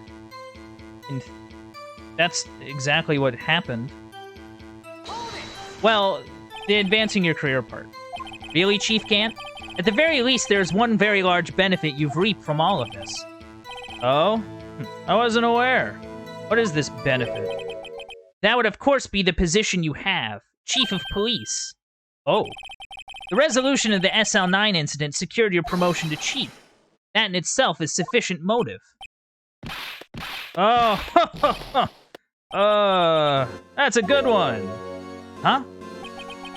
Do you really think I'm that incompetent? What do you mean? Even without the case, I was already in line to become the next chief. Resolution of SL9 merely sped up the inevitable a little. Is that true, Edgeworth? Yes. It was going to be made chief anyway. God! Be careful when pointing that finger. You might end up being the one pointed at. So that means there's only one possible motivation for you to commit forgery. If you didn't do it for yourself, then you did it for someone else. Don't be silly, Worthy. You know me better than that. There are only 3 people I look out for. Me, myself, and I. There. It's out in the open now. Udgy, would you mind if I change my testimony a little? By all means, please do. I wouldn't be anyone's accomplice if there was nothing in it for me. Huh. Nothing in it for you? Sorry, but the only person I care about is yours truly. That girl. Lana's little sister, was it? If you think I felt sorry for her, you'd better think again. You're right. You don't feel sorry for anyone. Be tough on crime and tough on people. That's how I was raised. You seem to be lax enough on yourself, though. That's a good one, Worthy. Could there have been something in it for him? Given his selfishness, would he have helped someone out? Well, yeah. Basically, if he would have dirt on Lana, because Lana didn't want the whole thing with Emma out in the open.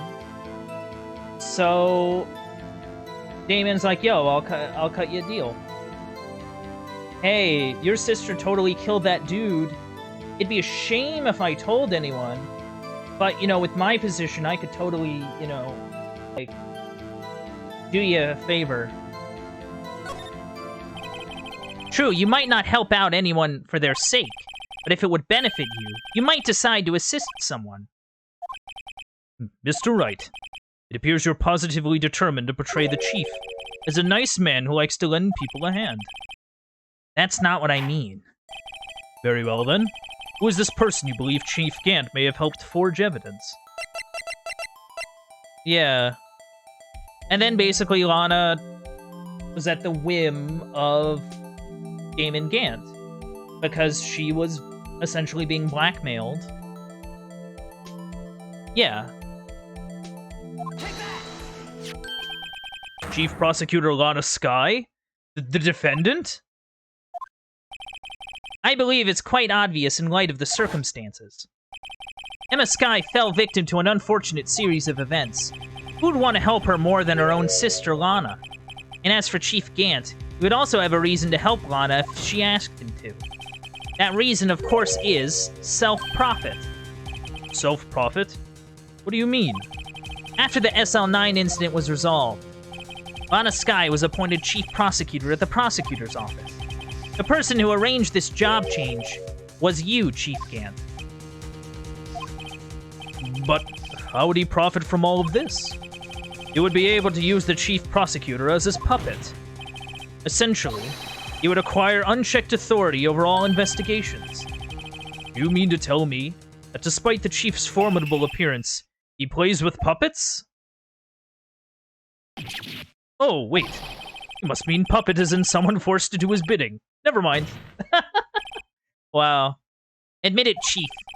You assisted Lana Skye in forging evidence.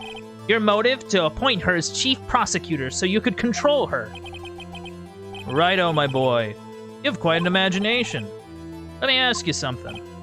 What? Do you have any proof of this? That I controlled Lana? For example, is Lana testifying that I've done such a thing? Lana. She's keeping quiet to protect Emma. There's no way she'd testify against Gant. I'm afraid without any proof, this all amounts to nothing more than mere conjecture. Unless... that is also what happened in this incident. This is incident? Or which one would that be? Of course I'm talking about... the murder of Detective Bruce Goodman. The Chief Prosecutor has been acting strange throughout this entire trial. Almost as if someone has been controlling her. Oh. Worthy. You better watch your tongue. I wouldn't want you to get hurt. Just what do you mean? What he means, Your Honor, is that Chief Gant is involved in the murder of Detective Goodman. Not only that, but the Chief is now making Lana take the rap to cover up his involvement. What?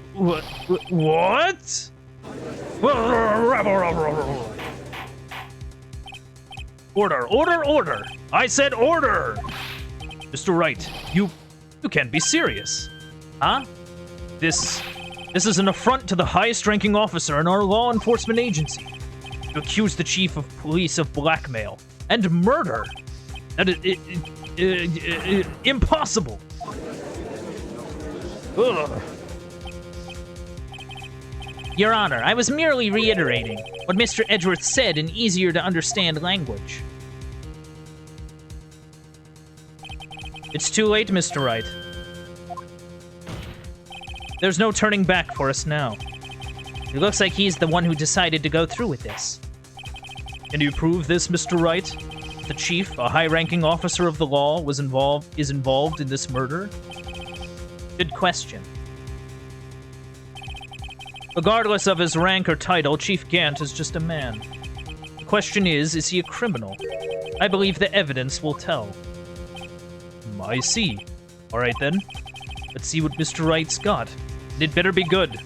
Show us the evidence that ties Chief Gant to the murder of Detective Goodman.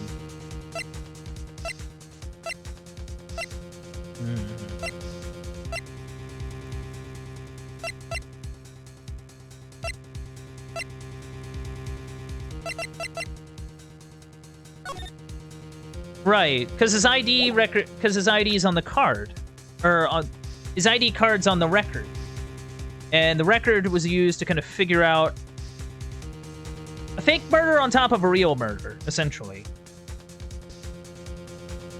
Yeah. This is the ID card list.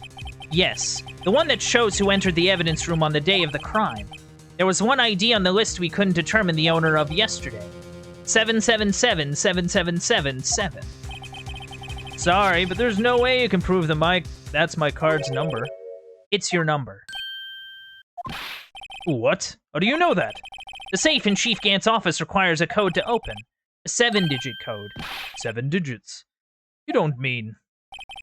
I'm afraid so, Your Honor. The code was 7777777.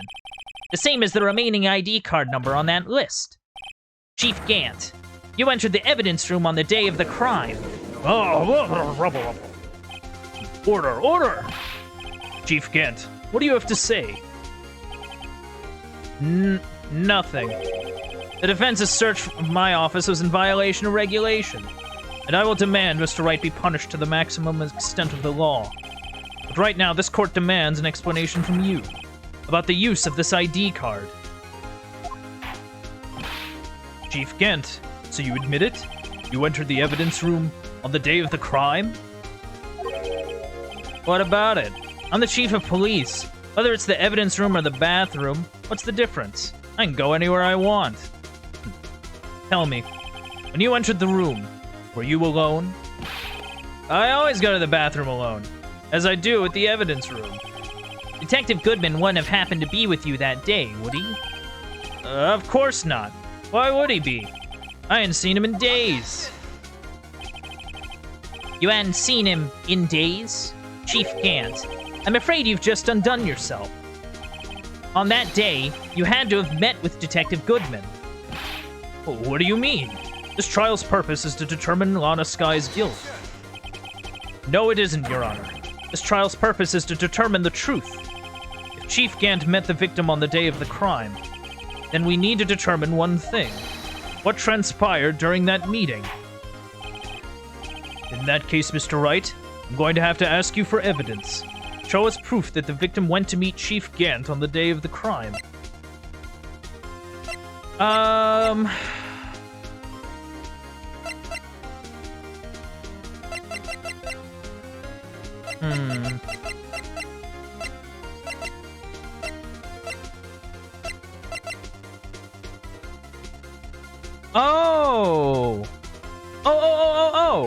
I see. It can only be submitted to the chief of police. He would have needed to... Yeah, he would have needed to get a lost item report to, like, fill it out. That'd be my guess. Is that if he needs to submit it to the chief of police, he probably needed to get it from him too, probably. Or at least get it from someone. Detective Goodman lost his ID card on the day of the crime. Or to be more accurate, Jake Marshall stole it. So Detective Goodman filled out a lost item report. He would have had to give that report to the chief of police. Yet you're in possession of the report, which means you can't be sure if he filed it. He filed it. How do I know, you ask? Because he needed to enter the evidence room that day. He needed to? Yes, to transfer the evidence out. Oh, okay. So he screwed up the first ID report because, like, he wrote it in pen and he messed up the number because he had to remember the dang number. So he threw it out and then got a new copy and then filled that out and gave it to him. Yeah, that makes sense. Like, that makes sense. Oh? Detective Goodman took the form to you, Chief Gant. Then, you accompanied the detective to the evidence room. I accompanied him? There's no other way the murderer and Detective Goodman could have entered the room. Hold on. Let me guess what you're gonna say next. I, the chief of police, murdered poor Goodman. Exactly. But wait. Chief didn't necessarily need to accompany him to the evidence room. Could have just lent him his ID card. Yes. Now that you mention it, I believe I might have some sort of... Sorry, but that's not possible. According to the record, your card was only used once, yet you showed us your ID card earlier. If you had really lent it to Detective Goodman, it would have been found on his body. That is true. No! Also, that was quite a look. No! Ugh. Chief Gant, you didn't... The murder was most likely a spur-of-the-moment crime for no one in their right mind. Oh, wait. I read that really wrong. The murder was most likely a spur-of-the-moment crime, for no one in their right mind would choose the police department as a place to commit murder. After the murder, you contacted Lana at the prosecutor's office. Why? To dispose of Detective Goodman's body, of course. You're forgetting, Mr. Wright, that the victim's body was discovered in the prosecutor's office parking lot. How did he manage to move it there? I was at the police department the entire day, you know. And everyone's aware that Lana stayed at the prosecutor's office after the ceremony. Everyone except me, it seems. Still, you're the chief of police. You have an entire police force at your disposal. Oh, so you think I just ordered an officer to do it? Hey you, take this here dead body over to the prosecutor's office. I don't think so. Chief Gant, you left all the evidence we need to prove how you moved the body to the prosecutor's office. All this time I thought it was a useless clue just taking up space. A useless clue?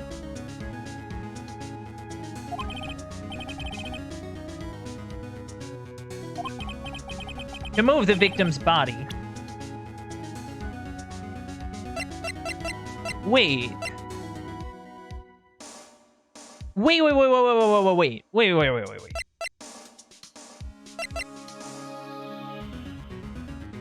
Right, because there was that ceremony.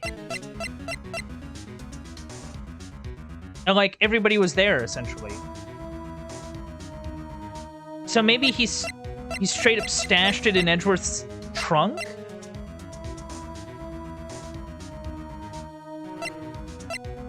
And then told him, hey, I need you to go back to the prosecutor's office. Yeah. So he must have stuck it in there before Edgeworth left the, like, convention or whatever. Ceremony thing. This is how he moved Detective Goodman's body. What's that? A screwdriver? But what does that have to do with this case? Mr. Edgeworth, think back to the day of the crime. What is this screwdriver doing here? It's here because... Ah! I was asked to go, by Chief Gant, no less. He told me he wanted me to keep it here in the prosecutor's office. In any case, on the day of the stabbings, I brought this back here. Oh. After the ceremony ended that day, I didn't plan to return to the prosecutor's office. But you did, because Chief Gant asked you to. You mean I... The body was found in the trunk of Mr. Edgeworth's car. I think it's obvious what happened. The body was moved by that car. Oh... Detective Goodman's body was carried in the trunk of Mr. Edgeworth's car. Yes. Unless, of course, you have another explanation, Chief. Why else would you have asked Mr. Edgeworth to transport evidence from a closed case? There's only one plausible explanation. To transport the body to your accomplice, Miss Lana Sky. Order! What's going on here? Is there no room for rebuttal to the defense's outrageous accusations? Think back to the photograph Miss Starr took at the prosecutor's office. This was not a photo of the body being stuffed in the trunk to be taken away. It was exactly the opposite. It's a photo of the body being taken from the trunk. Chief Gent. Chief Gent, please say something. I believe... Your time's up. My time's up? Sorry, Wright, but I'm having lunch with the District Attorney General after this. We have to get going if we're going to make it in time for the early bird special. But the cross-examination isn't finished yet. Remember what I told you earlier? A police chief has all kinds of weapons at his disposal. Weapons? Like the right to refuse to testify. I'm invoking that right now. What? That is not a right to be casually invoked. There are certain risks to be considered. So you're going to just run away after all this? Run away? Don't make me laugh, Worthy. I stabbed all Goodman. That's what you're saying, right? But if you had any conclusive evidence, you would have presented it by now. Well, You think I had Lana dispose of the body? If so, then show your proof and get it over with. I'll say it again, Mr. Wright. Ibn Gant is the current chief of police. This court will not tolerate any accusations against him without concrete proof. Well, Mr. Wright? Your Honor? Do you have any concrete proof? Proof that Chief Gant murdered Detective Goodman and made Miss Skye dispose of the body?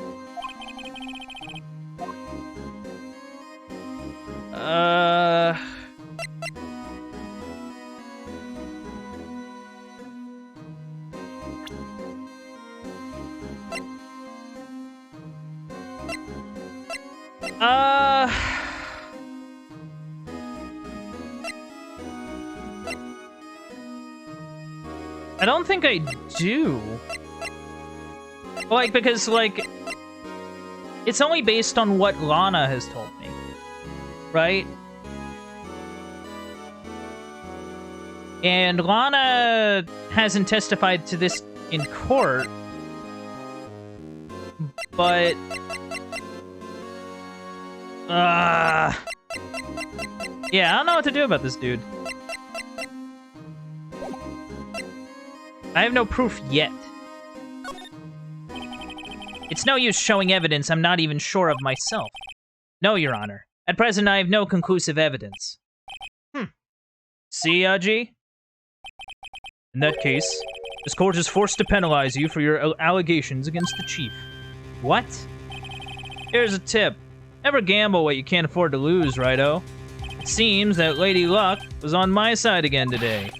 Okay, Aji. I'll see the rest of you. I'll leave the rest to you.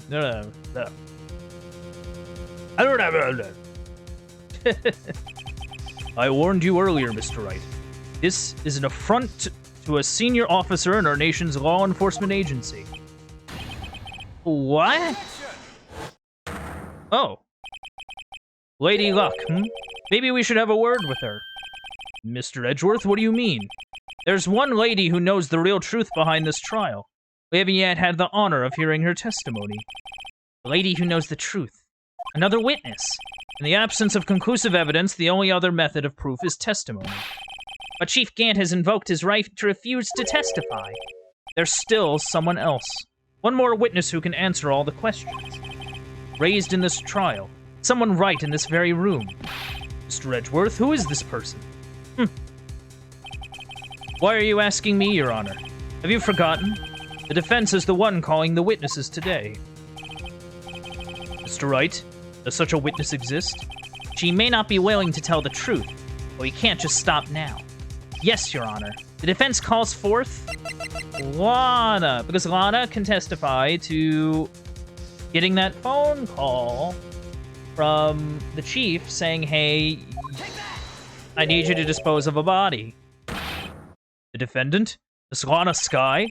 She was in the underground parking lot at 5:15 p.m. on February 21st. Her task? To dispose of the victim's body. In accordance with a certain someone's orders. Occurrence... I thought there was more to that sentence. Someone's orders. Mr. Edgeworth? I feel like the longer this game has gone on, the more I've lost my ability to read. I swear. The prosecution has no objections, Your Honor. Very well. The court will now take its final recess of the day. In 15 minutes, we will reconvene to hear the defendant's testimony. This court is now in Hold on. Huh? Oh, it's Chief Gant. Chief Gant, I thought you were going to eat. Listen good, Lana. He's talking to Lana. I don't think you need me to tell you this, but if you accept Mr. Wright's claims, there will be terrible consequences. That's right. Your sister will be found guilty for Neil Marshall's murder. Ah, this isn't good. Of course, you never support such outrageous claims anyway. Right? Just something to think about. Alright then. I've got a lunch date to meet.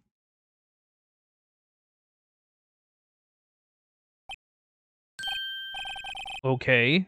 If there aren't any further objections, this court is now in recess. Uh-oh. SpaghettiOs. Lana might not be particularly forthright. Very cool. Looks like we managed to stay in the game. Yeah, thanks to your help, Edgeworth. That chief. He's something else, eh, pals? Detective Gumshoe. I'm not a detective anymore. Oh, yeah. Sorry about that. Don't worry. I've already decided where to work now. At your office. My office? Sure. I'll take the place of that top-knotted girl you used to work with. Did he mean... Maya? Still. Looks like we're all out of moves now. Chief Gant's done it again. How is it he always gets the upper hand? It's not fair he has the right to refuse to testify. Settle down, Wright. Remember what the judge said? But Chief, that is not a right to be casually invoked. There are certain risks to be considered. Risks? What did he mean by that? It's simple. If the Chief refuses to testify, the opposite also holds true. You mean he forfeits his right to say anything, too? Oh, it's Emma. Are you okay? Yeah, when I came to, I was in the medical office. I've been listening to the trial from the gallery. So she heard everything that's been going on. Emma, I'm sorry for what I said before. No, don't be. It was the truth. You know, it's funny. I almost feel somehow relieved. Relieved? Yeah. Now I finally know what really happened. To think that all this time, my sister was being blackmailed by that terrible man, and she did it all just to protect me. Ever since her appointment as chief prosecutor, everyone who knew her said she changed. Perhaps it was easier that way for her. What do you mean? What do you think I mean? To follow Chief Gant's orders, she must have shut herself up deep inside, to force herself to do anything and everything the Chief told her to do. That must be why she became so cold. It was all my fault. It's all because I murdered Mr. Marshall. Hey, don't go blaming yourself now. If you want to blame anyone, blame society, pal. Chief Gant may be able to fool everyone else with his forgery, but he can't fool my memory. I remember now. I knocked Mr. Marshall into that armor. I see. Well, we better get back. It's time for the final act. Emma, why don't you wait here? No, I'm going with you. I want to be there. When Lana tells the truth. Let's go, Mr. Wright. It's time to end this. Oh. To be continued.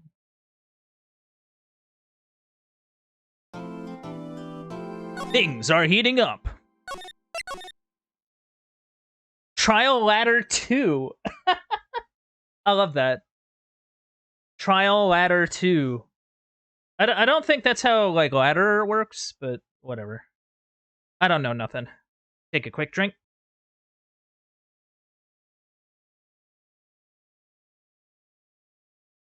Woo-wee.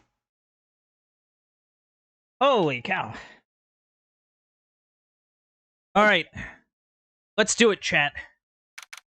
It's the final countdown. Now then, will the defendant, Miss Lana Skye, please take the stand? Yes. Miss Lana Skye, you are the chief prosecutor?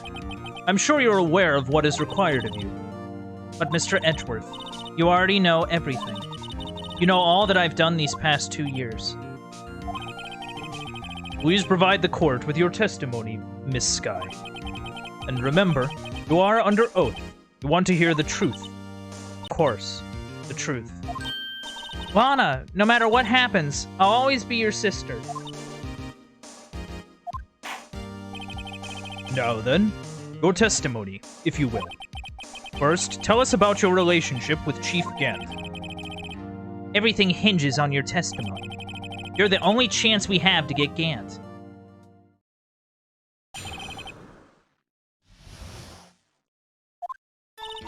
I worked alongside Gant for years. There's no truth to this blackmail theory. I fabricated the evidence 2 years ago all by myself. When I found Prosecutor Marshall's body, I rearranged the crime scene. Oh. My only motivation was to get Dark convicted. It had nothing to do with Emma.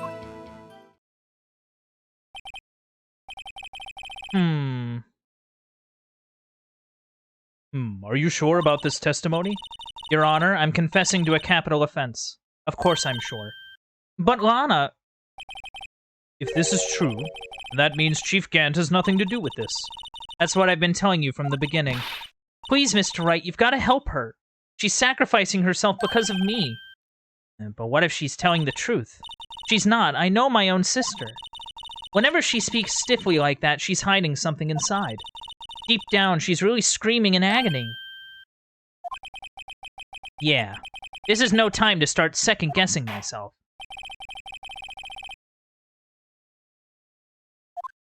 Time to begin the cross-examination.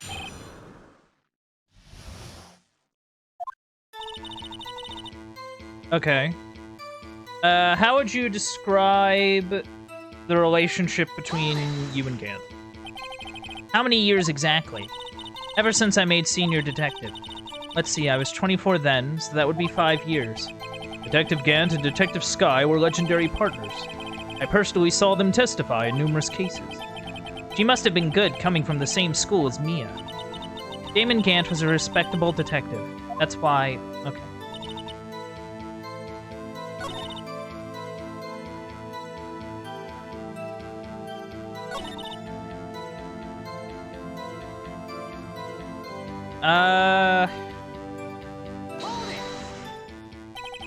You say you did this all by yourself? Yes. Would you mind telling us what you found when you arrived at the crime scene? It seems I was the first person to discover the scene. The broken Prosecutor award knife was stuck in the victim's body. What? But Prosecutor Marshall died from an unfortunate accident. That's only a situation you dreamed was possible. The reality is it wasn't my sister who took the prosecutor's life. Fantasize all you want, Mr. Wright, but I'll never change this statement. You mean Prosecutor Marshall wound up being killed by Dark? Something like that. If that is so, what happened to the other murder weapon? Drake was carrying a switchblade knife. Oh, that was lying on the floor a little distance away. It was probably knocked away in the struggle. That's not how it went down. She's trying to cover up her lies with more lies. All just to protect me. So when you found the scene like this, what did you do? After all, this is what everything boils down to. Yes. I broke off the tip of Dark's knife, planted it inside the wound, then moved the body. She did what? You planted the tip of Dark's knife in the victim's wound, and then you moved the body? But why? Why would you do that? You of all people should know, Edgeworth. You've always had a good head on your shoulders. My head isn't that bad, but maybe I ought to ask for the sake of the others.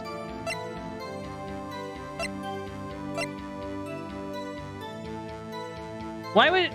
Hold on. Why would you need to move the body? That's one thing I... Like, planting the knife, okay, makes sense. Murder weapon, establish the weapon, establish what happened, you know, establish motive. I get that. But I don't know what moving the body accomplishes. Especially if you're gonna move it towards your own desk. When you showed up on the scene, where exactly was the victim's body? That was where you deduced it was, by Chief Gant's desk. But the body was found by your desk. Why did you move it there? The reason for all that is simple. Let's have the witness explain this in more detail. The reason Miss Skye moved the body. The pieces of the jar that shattered during the events threatened my plan. Really?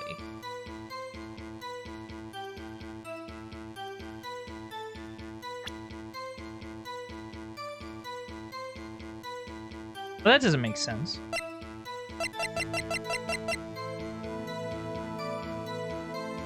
Because, like, okay...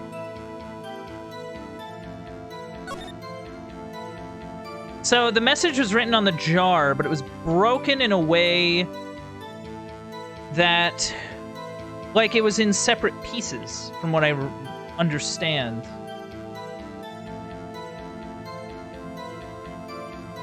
So, like...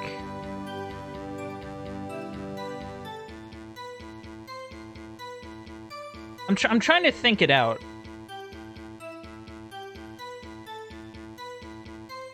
The shattered pieces...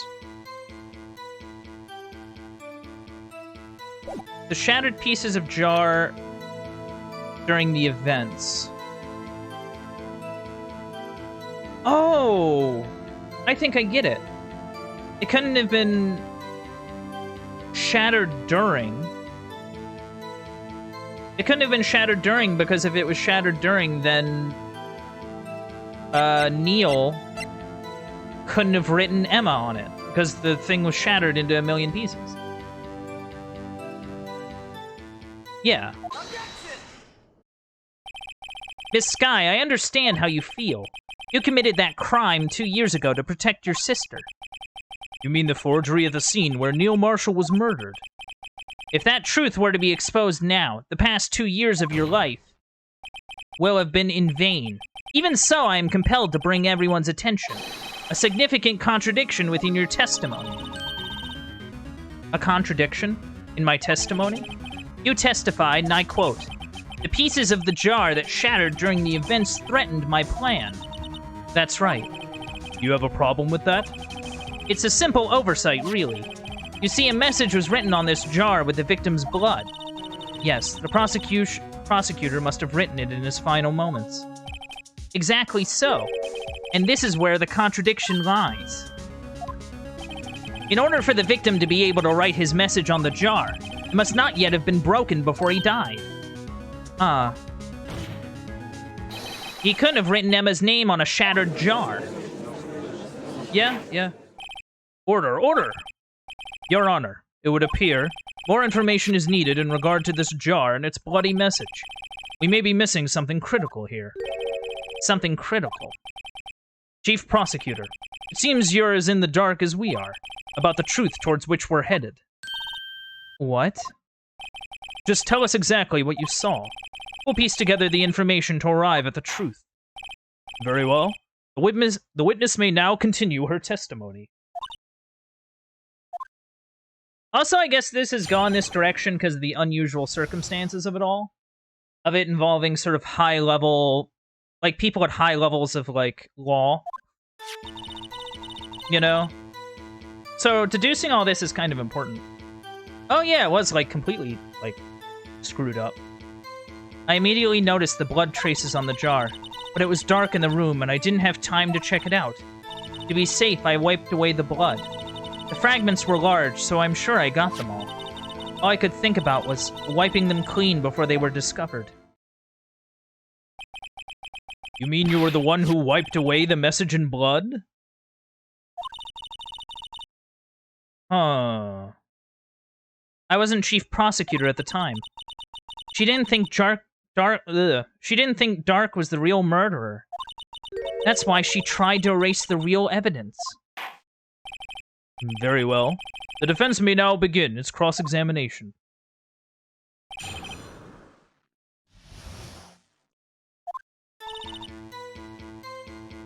She noticed the jar, but it was dark, didn't have time to check. So I'm sure I got them all.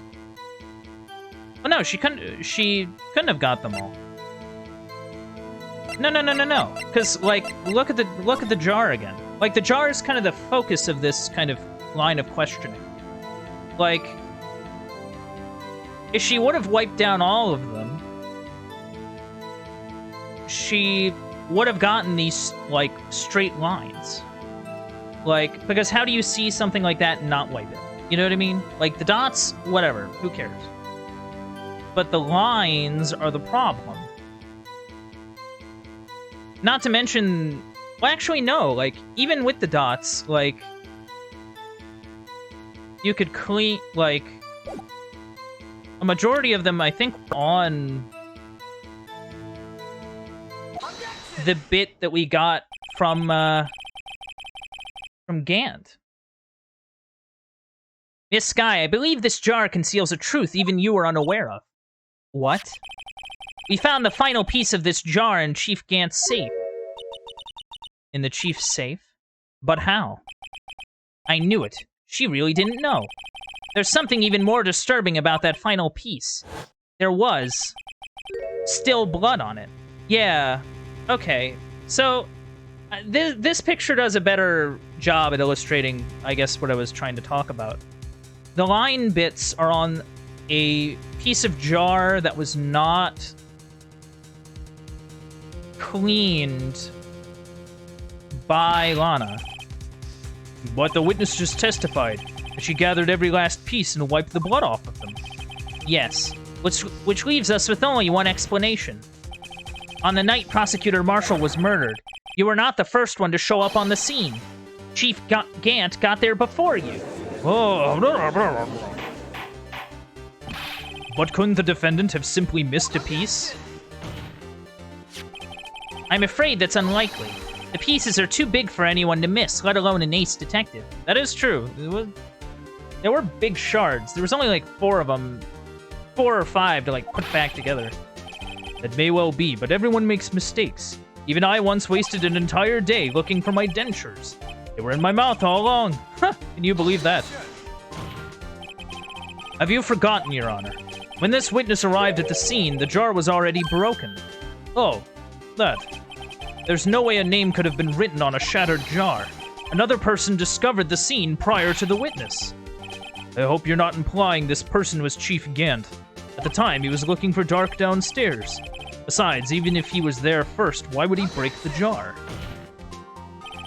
The question is, if he did arrive there first, why did he hide that fact for 2 years? That is true. Well, Your Honor, can you answer us that? No. No! No! Oh!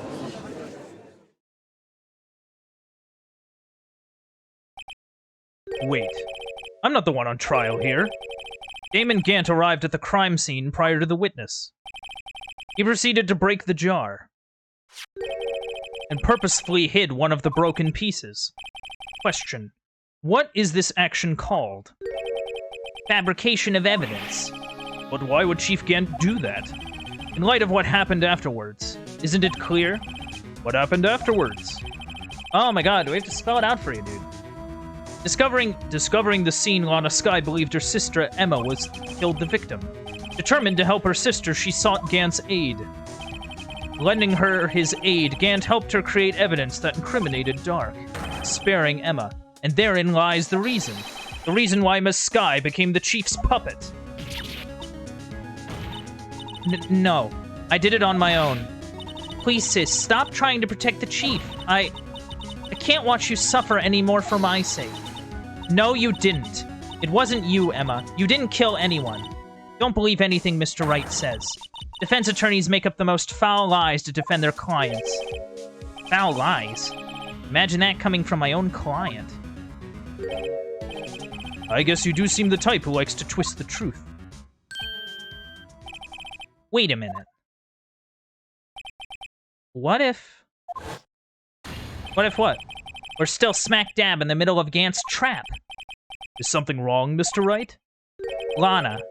Maybe Wright after all. What do you mean, Wright? So you do tell foul lies then, Mr. Wright? Miss Skye, please testify once more. But if evidence was fabricated behind your back, then Emma's accidental killing of Prosecutor Marshall might also be a lie. Oh. But I do remember knocking over Mr. Marshall. Miss Skye, if you will. I can't. There's nothing to be afraid of anymore. This cross-examination may not change a thing. However, there is a possibility that it will, if you tell the truth. Very well. I'll testify about what I really saw. Huh. Admittedly, if it turns out that you know, the chief of police did commit, you know, a big, massive crime, then, like, he has no authority to do things like, I don't know, bring up charges against me, or screw with Edgeworth anymore, or... Unless, of course, the other people in charge feel that's necessary. All right. The witness may testify once more for the final time. Admittedly, I'm no expert in these sorts of things, so... You know, I could know nothing. When I arrived, I found Mr. Marshall's body impaled on that suit of armor sword. Emma and Dark were lying unconscious on the floor nearby. When I saw what had happened, I thought she did it. That's why I erased all the evidence that linked her to the murder. I had Chief Gant help me remove the body from the sword and carry it. But if it all really was a fabrication, Emma might be innocent. Oh. Unbelievable. The body was impaled on the armor sword?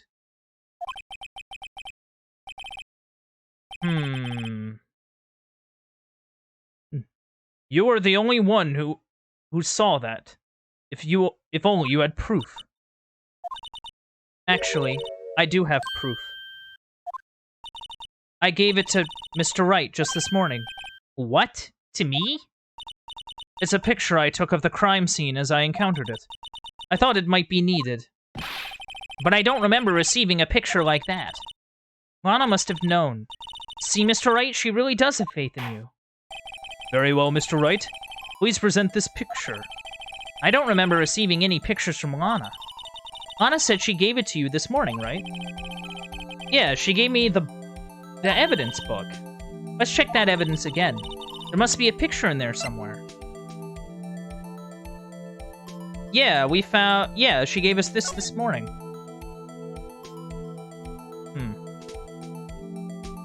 Dio! Cute. Evidence law.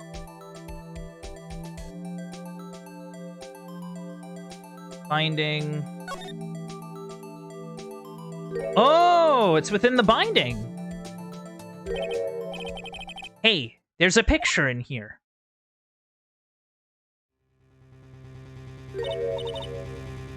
Oh my. This is the actual crime scene. No other detective saw the crime scene like this, because I contacted Criminal Affairs only after I had rearranged everything. Oh. Mr. Wright!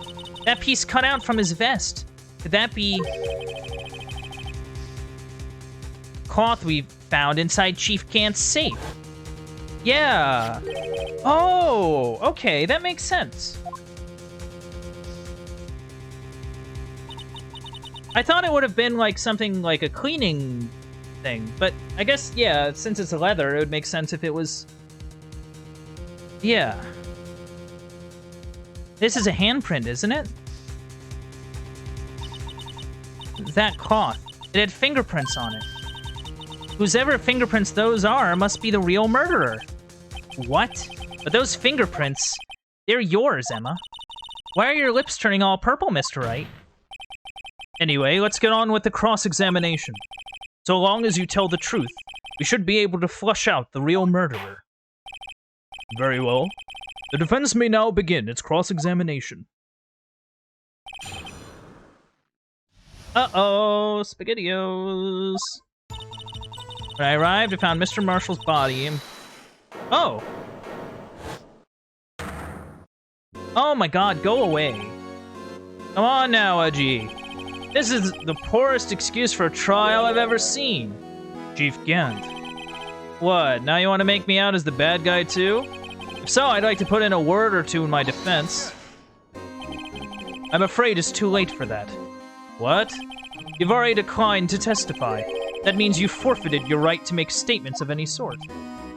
I mean, that is true. This must be that risk we were talking about earlier. Just sit back, relax, and enjoy the sound of the noose tightening around your own neck.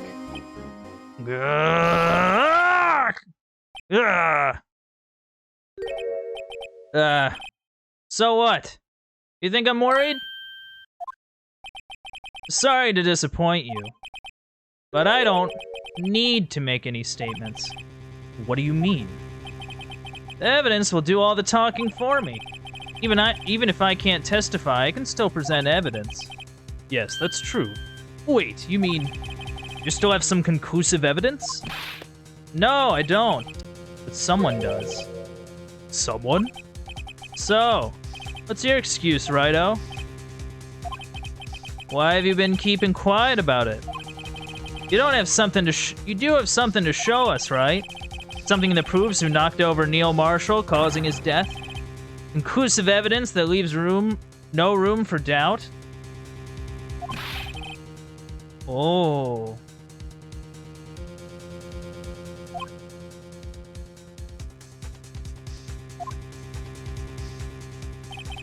If I show that piece of evidence now, Emma's sure to be made out as the murderer. Mr. Wright, if you have any more evidence, present it now. If you try to conceal anything, you will be the one appearing before the Board of Inquiries. What do I do now?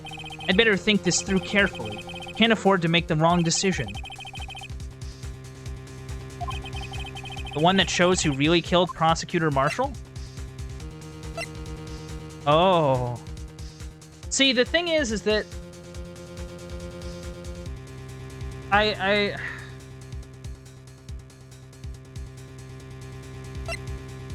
because here's the thing, we have that cloth, and if we put that cloth, it'll implicate Emma to be the murderer. But I think there is some doubt that Emma was the murderer. Remember, at the beginning of this whole sort of sequence, we sort of implied that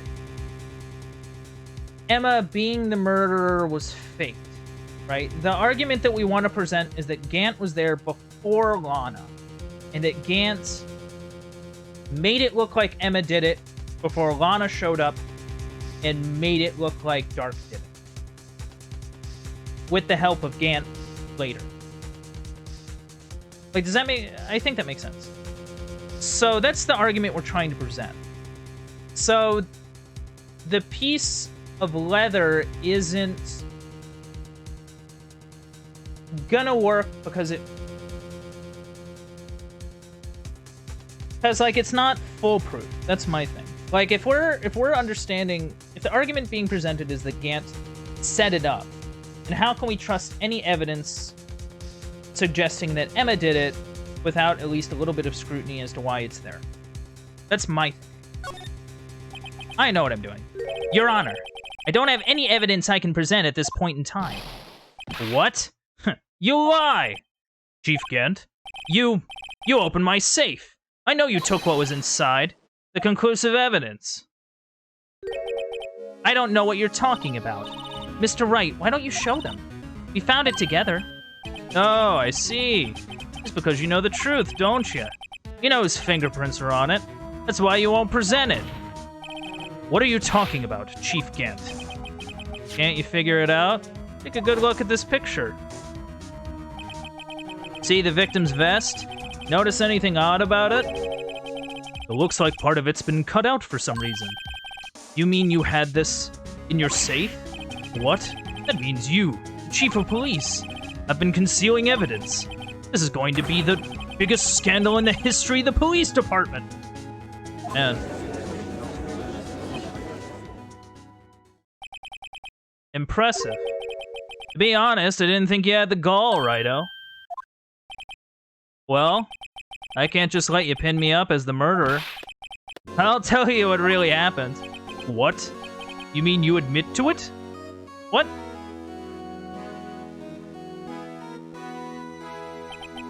I was the first person to arrive at the scene of that day. It then occurred to me that I could use the situation to control Lana. So you really were manipulating her?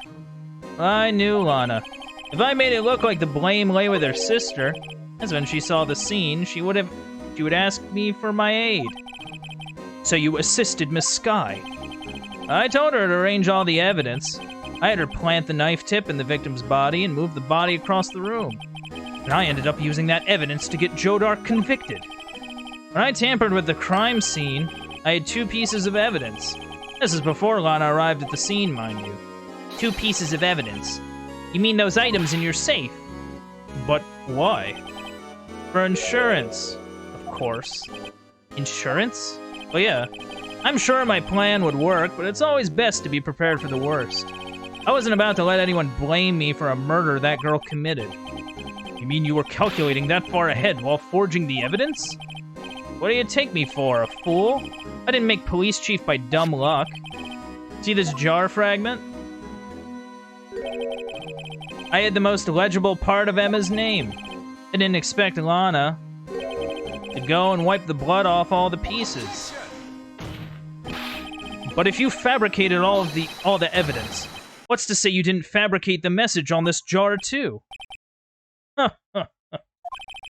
Some people just don't know when to quit, do they? That's why I kept one more item for insurance. You mean that piece of cloth? Come on, Righto. Cough it up already. I know you have it. What are you waiting for, Mr. Wright? So you admit to it then, Chief Gant, that you were hiding the cloth you cut off the victim's vest in your safe. Yes, I admit it. I didn't want to have to do that, being chief and all. That's a lot better than being portrayed as a murderer. Well, Mr. Wright, what do you have to say for yourself?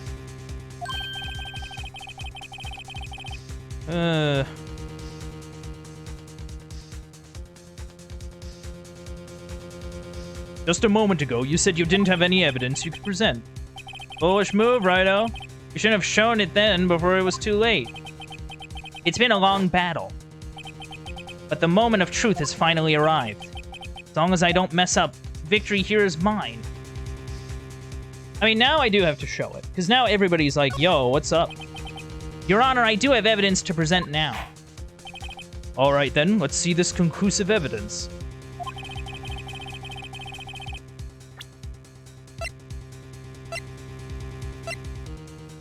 Yeah. Let me verify this once more. On the day of the crime, you personally cut out this piece of the victim's vest. Oh, yes. Last you finally brought it out into the open. There's a handprint on this piece of cloth. Your Honor, the prosecution requests that be immediately sent to the lab for analysis. This handprint on the leather. There must have been a strong impact for it to be left so clearly. You mean it could not have been forged? Must be authentic, conclusive evidence.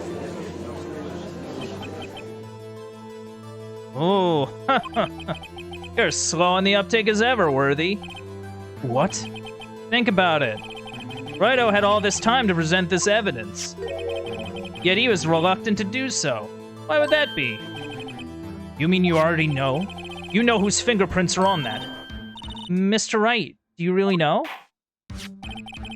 Whoever the fingerprints belong to must be the real murderer. No.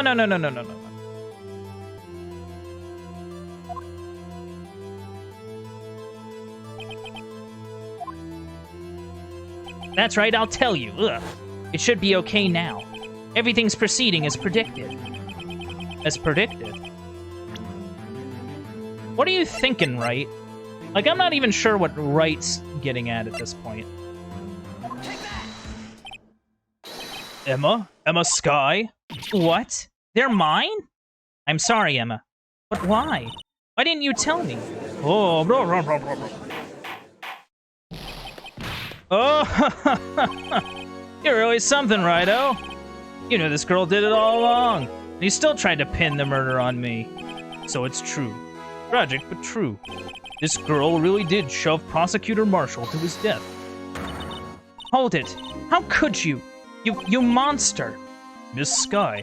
You knew whose fingerprints those were all along, yet you acted like she really didn't. Miss Sky, it's not over yet. What?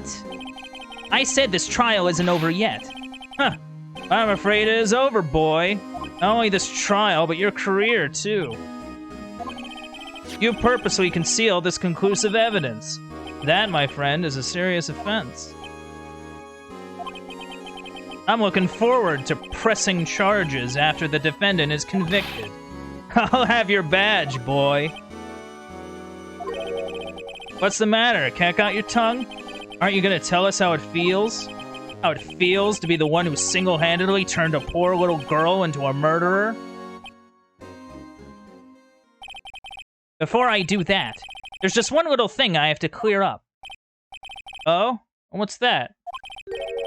Who really killed Prosecutor Neil Marshall? What? Chief Gant, you're absolutely right. This piece of cloth proves who the real murderer is. Who killed Neil Marshall? Who killed Neil Marshall, you ask? It was Emma Sky, wasn't it? I'm afraid that's not possible. You see, this piece of cloth contains a critical contradiction. What? What? A contradiction? What is this fool babbling about? I'm talking about a contradiction. One that proves who the real killer is. Mr. Wright, this piece of cloth, what could it possibly contradict? Chief Gant, your tyrannical reign ends here. Behold, the piece of evidence that contradicts this cloth. Like, what happened in, like, the last... Okay. I dropped something.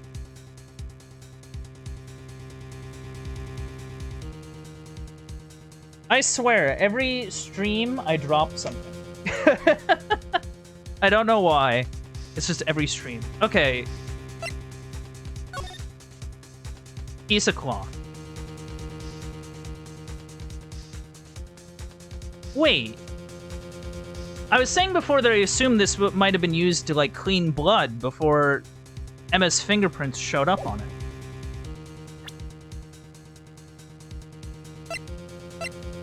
But, wait. Wait a second. Look. If you look at the blood, why is there blood under his vest right there? Well, not even that. Like, the piece of leather is spotless. Like, there's no blood on this. There's no blood on this leather. And based on how the blood is shown on the vest there, like, there would have been blood on that vest. Right? Like, there would have been blood on there. And what exactly is this supposed to be? This is the picture Miss Sky took. Take a good look at it. See where the piece of his vest was cut out? Yes. His shirt is showing underneath. It's hard to make out with all the blood on his vest, though. Exactly my point. His chest is soaked with blood. That's only natural. His lungs, no doubt, were punctured. Blood poured out of his mouth. Oh, that piece of cloth. Yeah, it's spotless. It's like too perfect. There's no blood on it. Ugh! Since Emma Sky's fingerprints are on this cloth, there's no doubt that she shoved the prosecutor aside. However, Mr. Marshall was not impaled on the sword at that time. No! This is nonsense! Now then, Chief Gant, let me ask you something. Prosecutor Marshall was not impaled when he was shoved aside. He most likely hit his head on the ground and was knocked out. If so, then tell me, who could it have been?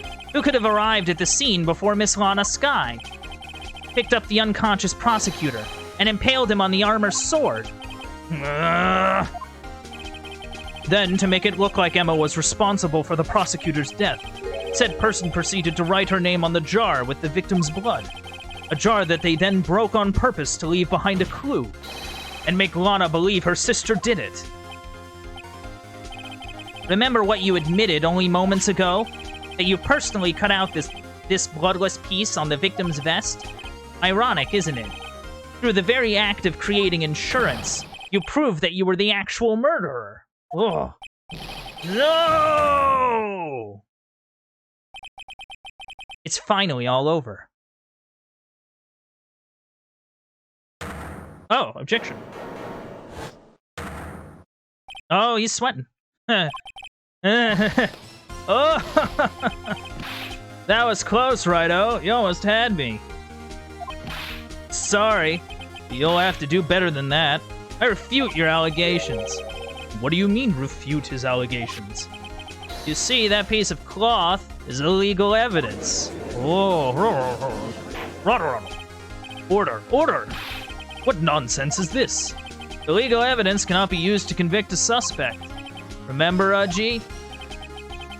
Earlier, old Righto here concealed that piece of cloth. So then, what's your excuse, Righto? You do have some conclusive evidence, do you? Your Honor, I do not have any evidence I can present at this point in time. Well, that's true. The defense did refuse to present evidence. At that moment, that piece of cloth ceased to be legal evidence. But that's not fair. Did you actually think you could best me in court? It looks like the last laugh's on you, son. Whoa. I'm afraid Mr. Gant's claim is legally correct. Well, Mr. Edgeworth? True. Illegal evidence cannot be used to convict a person. Assuming, of course, that the evidence is indeed illegal. Well, Mr. Wright? Alright. Edgeworth's given us a signal. It seems, at last, the time for me to reveal my plan has finally arrived. Mr. Wright, you admit it? That you purposefully and illegally concealed this piece of cloth? No. No! Of course not. Why would I do that? I admit I refused to present it at one point. So the evidence is illegal. Objection. Ugh. No, it isn't, Mr. Gant. Huh? It's not that I didn't present evidence then. It's that I couldn't. Oh. What do you mean you couldn't? There are certain procedures involved when presenting evidence. No, G, don't listen to his lies. He's nothing but a coward. You can't really believe... There is only one issue left to be resolved in this trial. Is this evidence legal or not? Very well. Let us settle this once and for all. Earlier, you refused to present evidence. If you can prove your conduct was not in violation of the law, then do so now. I have a book. I have a book about evidence law that I got, like, today. Maybe we can look at the rules and see what that's about. This is my proof, Your Honor. Evidence law. What's this? I've done my homework too, Chief. Indeed, Emma Sky's fingerprints were on this piece of cloth. However, at that point in time, this was merely a piece of cloth, nothing more. What? You see, it's written right here in this book. The second rule of evidence law. Oh, right. Because the picture didn't come out until later. Like, we just assumed it was just a piece of cloth with Emma's fingerprints on it. We had no way to really link it to the crime in question. So, like, I couldn't reveal it because, like, we had no way to reveal it. At least that's what I'm gathering. Rule number 1. No evidence shall be shown without the approval of the police department. I found this piece of evidence myself, inside your safe. It goes without saying I did not have approval from the police department. Rule number 2. Unregistered evidence presented must be relevant to the case on trial. And here's the crux of the matter. You see, at the time, it was impossible for me to prove the relevance between the cloth and the SL9 incident. What? What kind of nonsense is this? You want relevancy? Just take one look at this picture and... Sorry, but can you recall? When was that picture presented? That was shown only a few moments ago. No. He's right. At the beginning of today's trial, that piece of cloth was still meaningless. The person who gave it value as evidence was you, Damon Gant. You yourself confessed to a certain truth. Let me verify this once more. On the day of the crime, you personally cut out this piece of the victim's vest. Oh, yeah. No! But it was then that you approved this cloth as conclusive evidence. Yes, you, the chief of police, personally approved this cloth. The only person who could have cut this from the victim's vest is the one who stood before Prosecutor Marshall in his final moments. In other words, the real murderer. And there's only one person who that could be. Damon Gant. The killer was you. Oh, no.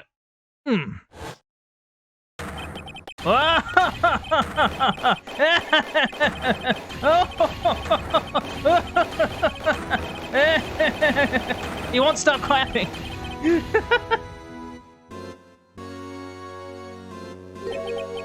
I knew I should have gotten rid of him. That good-for-nothing scum. For 2 years, he's been snooping around the department trying to get something on me. Crimes are being committed every day, yet he insisted on hounding me. Well, your crime wasn't exactly petty. He wanted to reinvestigate the case. He recruited Angel Starr. He convinced Bruce Goodman. Detective Goodman? Yeah, that's right. If the evidence is transferred, I'll lose my only chance to find out the truth. Please, you've got to help me. Whoa. Goodman turned him down, as he ought to. Still, Jake Marshall didn't know when to quit. He stole Goodman's ID card and tried to take the evidence. Goodman came to me that day. He wanted to file a lost item report. I went with him to the evidence room. Then all of a sudden, he decided to speak out. Oh. What are you talking about, Goodman? Can you please reopen the investigation, Chief? You can't transfer the evidence out. Maybe there are too many questions left unanswered. He opened his evidence locker. As he was taking the evidence out, he said, "It's not too late. I'm gonna hand all this over to Marshall. Whatever his act. I don't know what I'm doing for Goodman. I'm gonna be honest. Well, to be honest, I was a bit taken aback by his words. I had a bad feeling when he came to see me, but I never thought he'd bring up SL9. That's when I saw it. That accursed knife.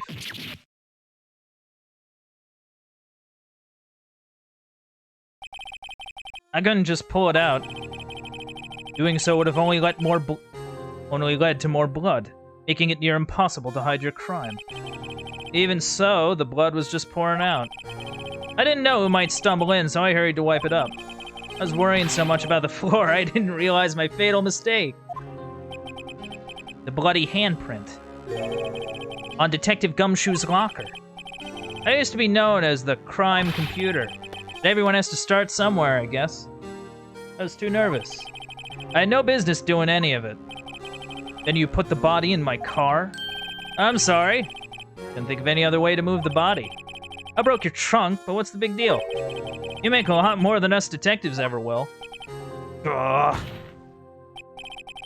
Leaving the prosecution's car aside, how? How could you get Miss Skye involved in all of this? Well, she had as much to lose as I did if the truth came out. So you took the evidence from Detective Gumshoe's locker. Or Detective Goodman's locker. I misread that really hard. I felt bad for having to do it. Also, I didn't have the time to pick and choose what to take. So, you left the jar fragments in the glove. Yeah. Looks like I was betting off being an investigator of crimes than a committer.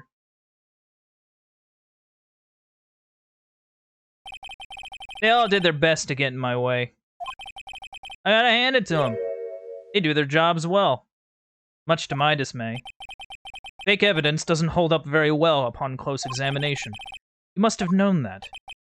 Tell me, Worthy, why do you stand in court? Me? You despise criminals. I could feel it. You and me, we're the same. One day you'll understand. Oh, believe me, you will. You're just one man. You'll see what it really takes to bring them down once you try to go it alone. Huh. Well, looks like it's time to say goodbye. Oh, Udgy. What? Looks like we'll have to cancel that lunch date. Sorry, old friend. He seems really chill about this whole thing. I'm sorry too, Damon Gant. I knew you as you used to be, long ago. You were once a fine investigator and an example to others on the force. I'm sorry to learn that you are no longer that person. Those days are gone now, Udgy. Thanks for all the memories, though. Don't worry, they'll be fine. Now that you have Wright here, and Worthy, these two around, you can't go wrong. In fact, I can hear them already. The melodious sounds of a new beginning.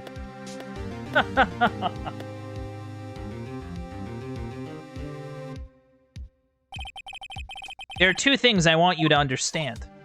Yes? First, your sister never hurt anyone. Second, Damon Gant betrayed you from the beginning. You see, Miss Skye, you no longer have any reason to keep silent. You're right. When this trial is over, I'll tell everything. All that I have done these past 2 years. From the time I had Gant help me forge evidence up until today. So, it seems all the questions raised in this trial have been answered. I'm sorry, Miss Skye. Couldn't get you out of all your trouble. My. What high standards you have for a rookie.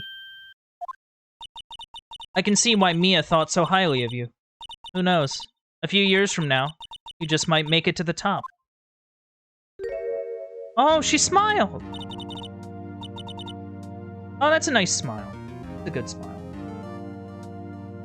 I owe you my thanks, Mr. Wright. Miss Skye. And to you too, Mr. Edgeworth. You suffered every bit as much as I have over these past few days. Believe me, I know how much of an ordeal it's been for you. It was nothing. Liar.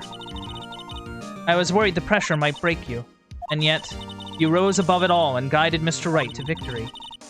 You've done well, Mr. Edgeworth. Stop it! I only did my job. Edgeworth does not know how to take compliments. Seems a good self-examining is in order for all of us. Miss Skye? Yes, Your Honor? You are innocent of murder. However, although the chief blackmailed you, the fact is you still acted as his accomplice. A trial will be scheduled for these crimes at a later date. Yes, I understand, Your Honor. Is there something amusing about all of this? Why are you smiling? It's been a long time, Your Honor.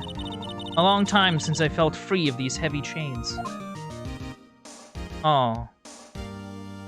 Well, I mean, that's something, you know? I mean, she's still gonna go to prison, probably, but, you know, like... Well, this trial has gone on far too long already. Regarding the charge of murder, this court finds the defendant, Miss Lana Skye, not guilty! Yay!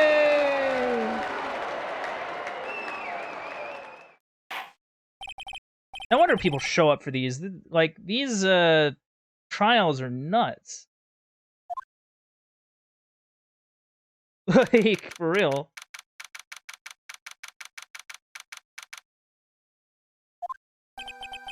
At long last, it's finally over. Emma? Why the long face? I'm sorry your sister didn't get completely off the hook. At least she wasn't convicted for a murder she didn't commit. No, that's not it. Just now, after the trial ended. I can see why Mia Fey thought so highly of you. I owe you my thanks, Mr. Wright. And to you, Mr. Edgeworth. You've suffered every bit as much as I have over these past few days. You've done well. Oh. You know, I did my best too, but Lana didn't say a single word to me. Hope I'm not interrupting anything, pal. Dang it, Gumshoe. Oh. I guess I am. I'll come back later. Oh. No, you're already here, Gumshoe. What is it? You're doing this on purpose, aren't you? Making a detective run all around while on duty. And to top it all off, you call me here. I've seen happier people at funerals. Hey, lighten up, pals. I'm only kidding. Oh. Are you here because of my sister again? Nope. Not this time. I came today because of, you, pal. Me? That's right. I thought you'd like to see someone. Oh. Lana. Should you be doing this? She's still under arrest, you know. Well, I won't tell if you won't. Thanks, Gumshoe. Emma, I owe you an apology. It's okay, sis. Don't worry about it. That day, 2 years ago.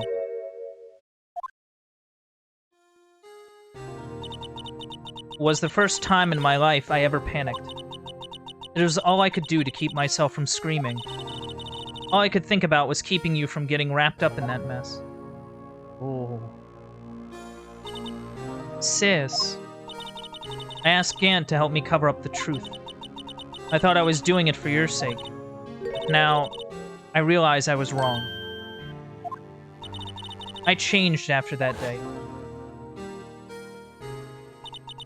I had to. It was the only way I could make it through the past 2 years.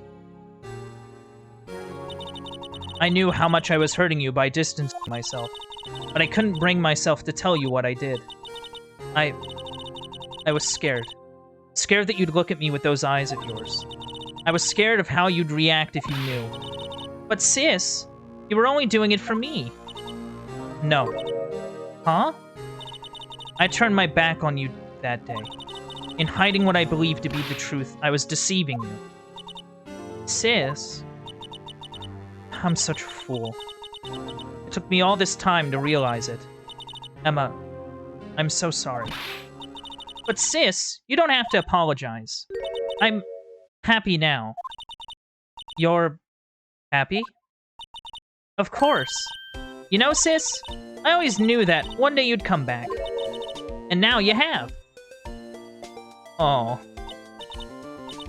Oh, Emma. Emma! Do they hug? Yeah, they hug! Let's go!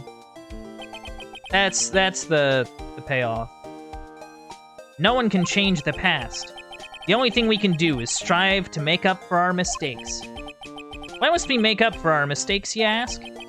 Because in so doing, we can find the way back to our rightful path.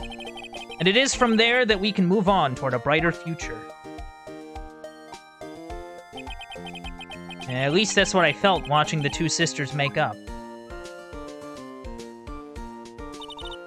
Mr. Wright, Mr. Gumshoe, me?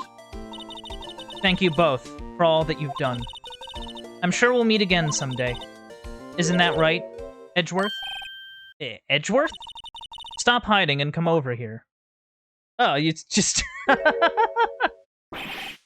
Where was he hiding? I just came to say congratulations. Thank you. Thank you, Mr. Edgeworth. Right.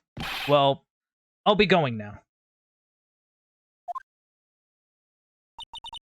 Mr. Edgeworth, I hope you don't blame yourself for what happened. We were the ones who acted corruptly, not you. It's too late for me. No matter what anyone may say, I realize today that I can't correct my mistakes. Mr. Edgeworth. Not only that, but I don't even trust myself anymore. Chief Gant was right. You despise criminals. I can feel it. You and me, we're the same. We're not so different, you and I. Join the dark side of the Force. One day you'll understand. Oh, believe me, you will. You're just one man. You'll see what it really takes to bring them down once you try to go it alone.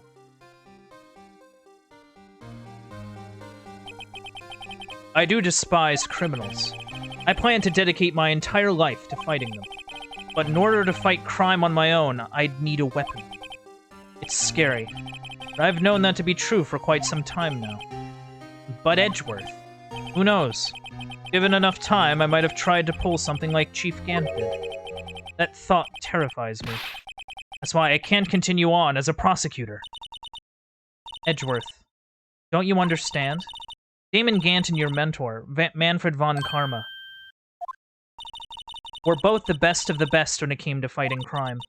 But they both made the same mistake. You said, in order to fight crime on my own, I need a weapon.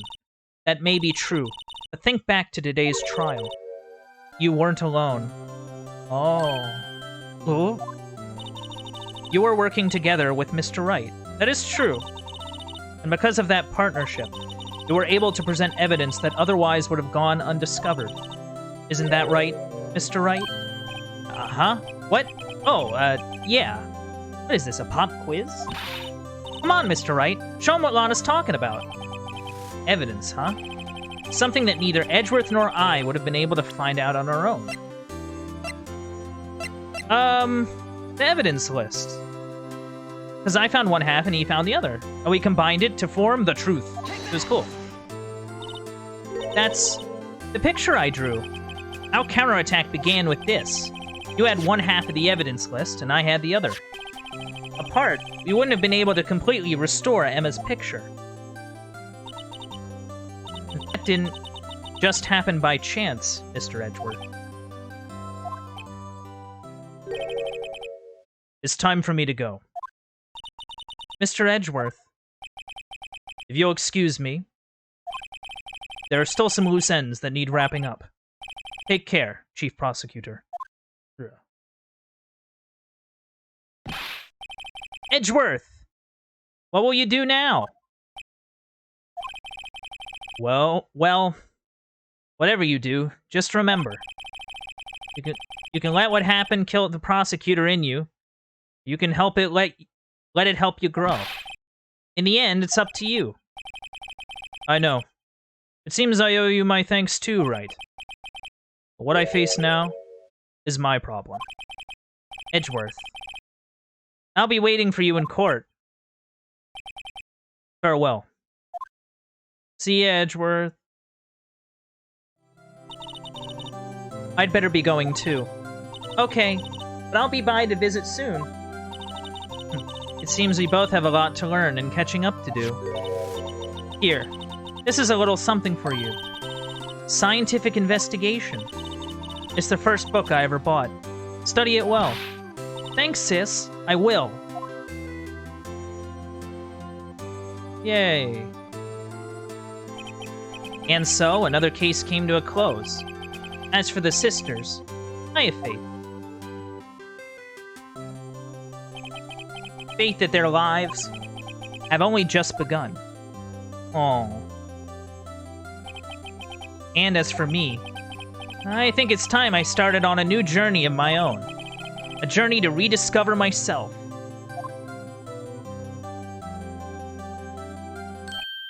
Well, don't go trekking off just yet, pal. Huh? What is it, detective? There's just a little matter to be resolved about the chief prosecutor. You see, she isn't supposed to be out of jail like this. But I thought you said it was okay. Yeah, well, it may be okay with me, but folks at the prison are a different story. Huh? Basically, I had to bribe a guard in order to sneak her out for 30 minutes. Believe me, it wasn't cheap either. Huh? Way to go, detective. I didn't know you had a wild side. Yeah, well, you see, Mr. Wright is the one who will be footing the bill. Huh? Huh? What, you think I could afford it with my salary? You gotta be kidding me, pal. Huh? Huh? Thank you, Mr. Wright. You're the best. Why is it? I suddenly feel like I want to scream. Hey, I got an idea. Why don't we all go pay it off together? Yeah, that's a great idea. Come on, you guys. Let's go. Hey!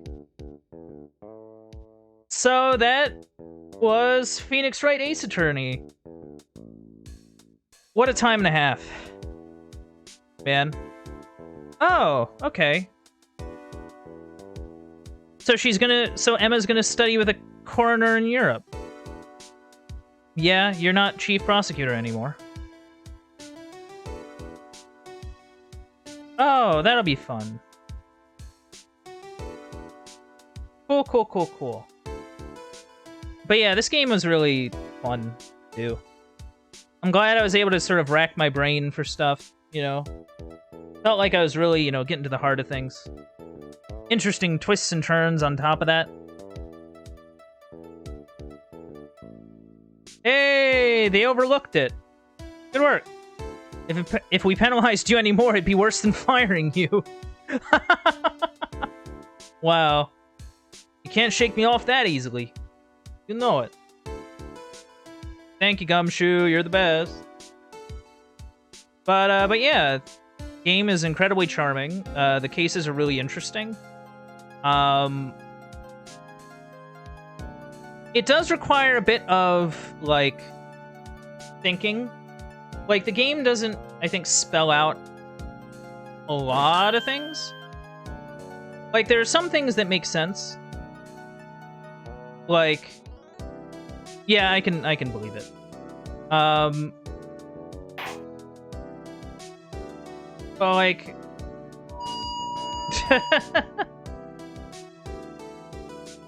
But, like, there's some bits where the game's kind of like, what do you mean? And it's kind of obvious what they mean, but you kind of have to present it anyway. I guess to check that you're, like, keyed in, or, like, paying attention, I guess. But there's some stuff that requires a bit of out-of-the-box thinking, you know?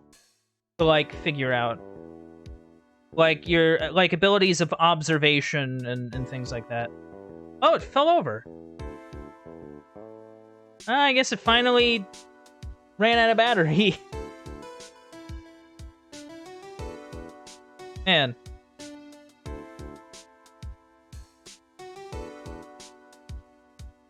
Oh, hey. Steak lunch, partner? Oh. Yeah, I did, dude.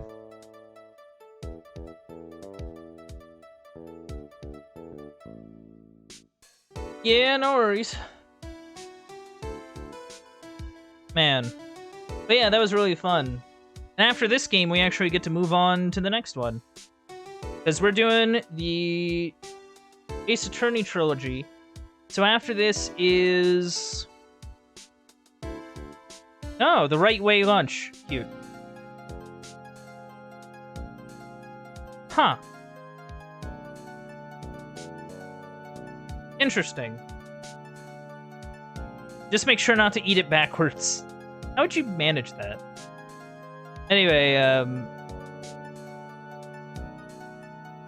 but yeah, I think it's Justice for All that's next. Like, I think it's Justice for All and then Trials and Tribulations, not the other way around.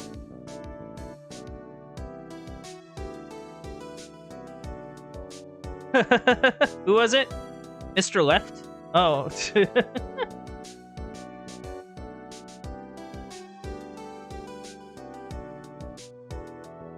Yeah, you tend to be busy, Judge. Oh no, he forgot his gavel!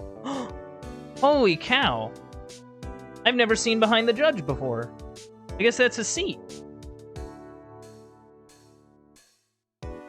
I don't think you ever see, like, behind the judge before. Hey, how about that? They actually, like, bothered to, like, draw it, which is neat. Oh, hey! It's Maya! Yeah. Aw. Yeah, you gotta become a full-fledged medium, Maya. I believe in you. Yeah. Maya's great. Maya's cool. Do. Special thanks to these people. Wow. What a time. What a moment.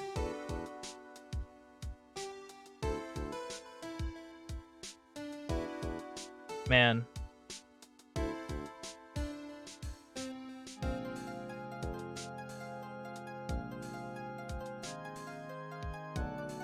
Oh.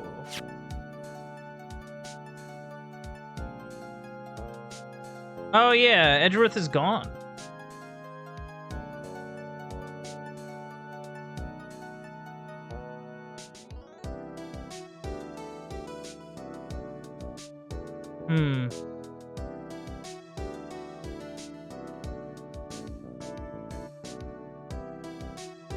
Yeah, she's going to Europe. Yeah, see ya, Emma. I hope we see her again. She's seems like a cool character. Man. Oh.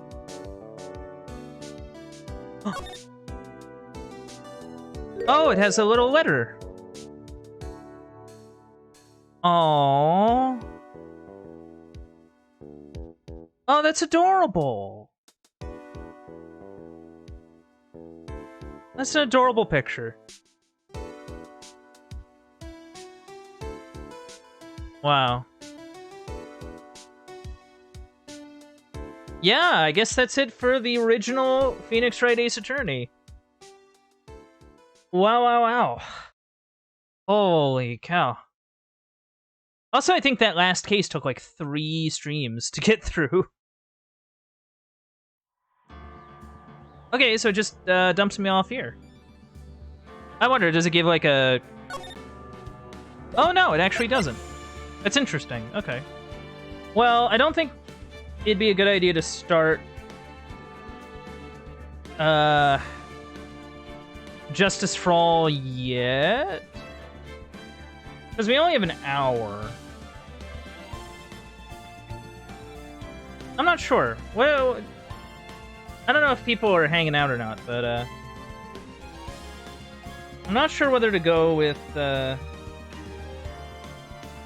sure. But that's really cool. I can see how that definitely sort of caught on when it initially released, I think. How, like, you know, like, the sense of humor that kind of helps, you know, give levity to sort of the serious court drama that's also happening, and, you know, especially since all the cases revolved around murder, which is an inherently serious, kind of scary topic of, like, one person killing another person. And, you know, there's also pun names and really funny moments. Like, he got a toupee thrown in his face at one point. So yeah, I'm feeling good about that. But yeah, I'm thinking next time we can start up Justice for All. And then once we wrap up Justice for All, we can do Trials and Tribulations. Which I think will be a really good time. Especially if you enjoyed this playthrough, I think you might enjoy it as well. You know? And yes, there will be more funny voices. Man.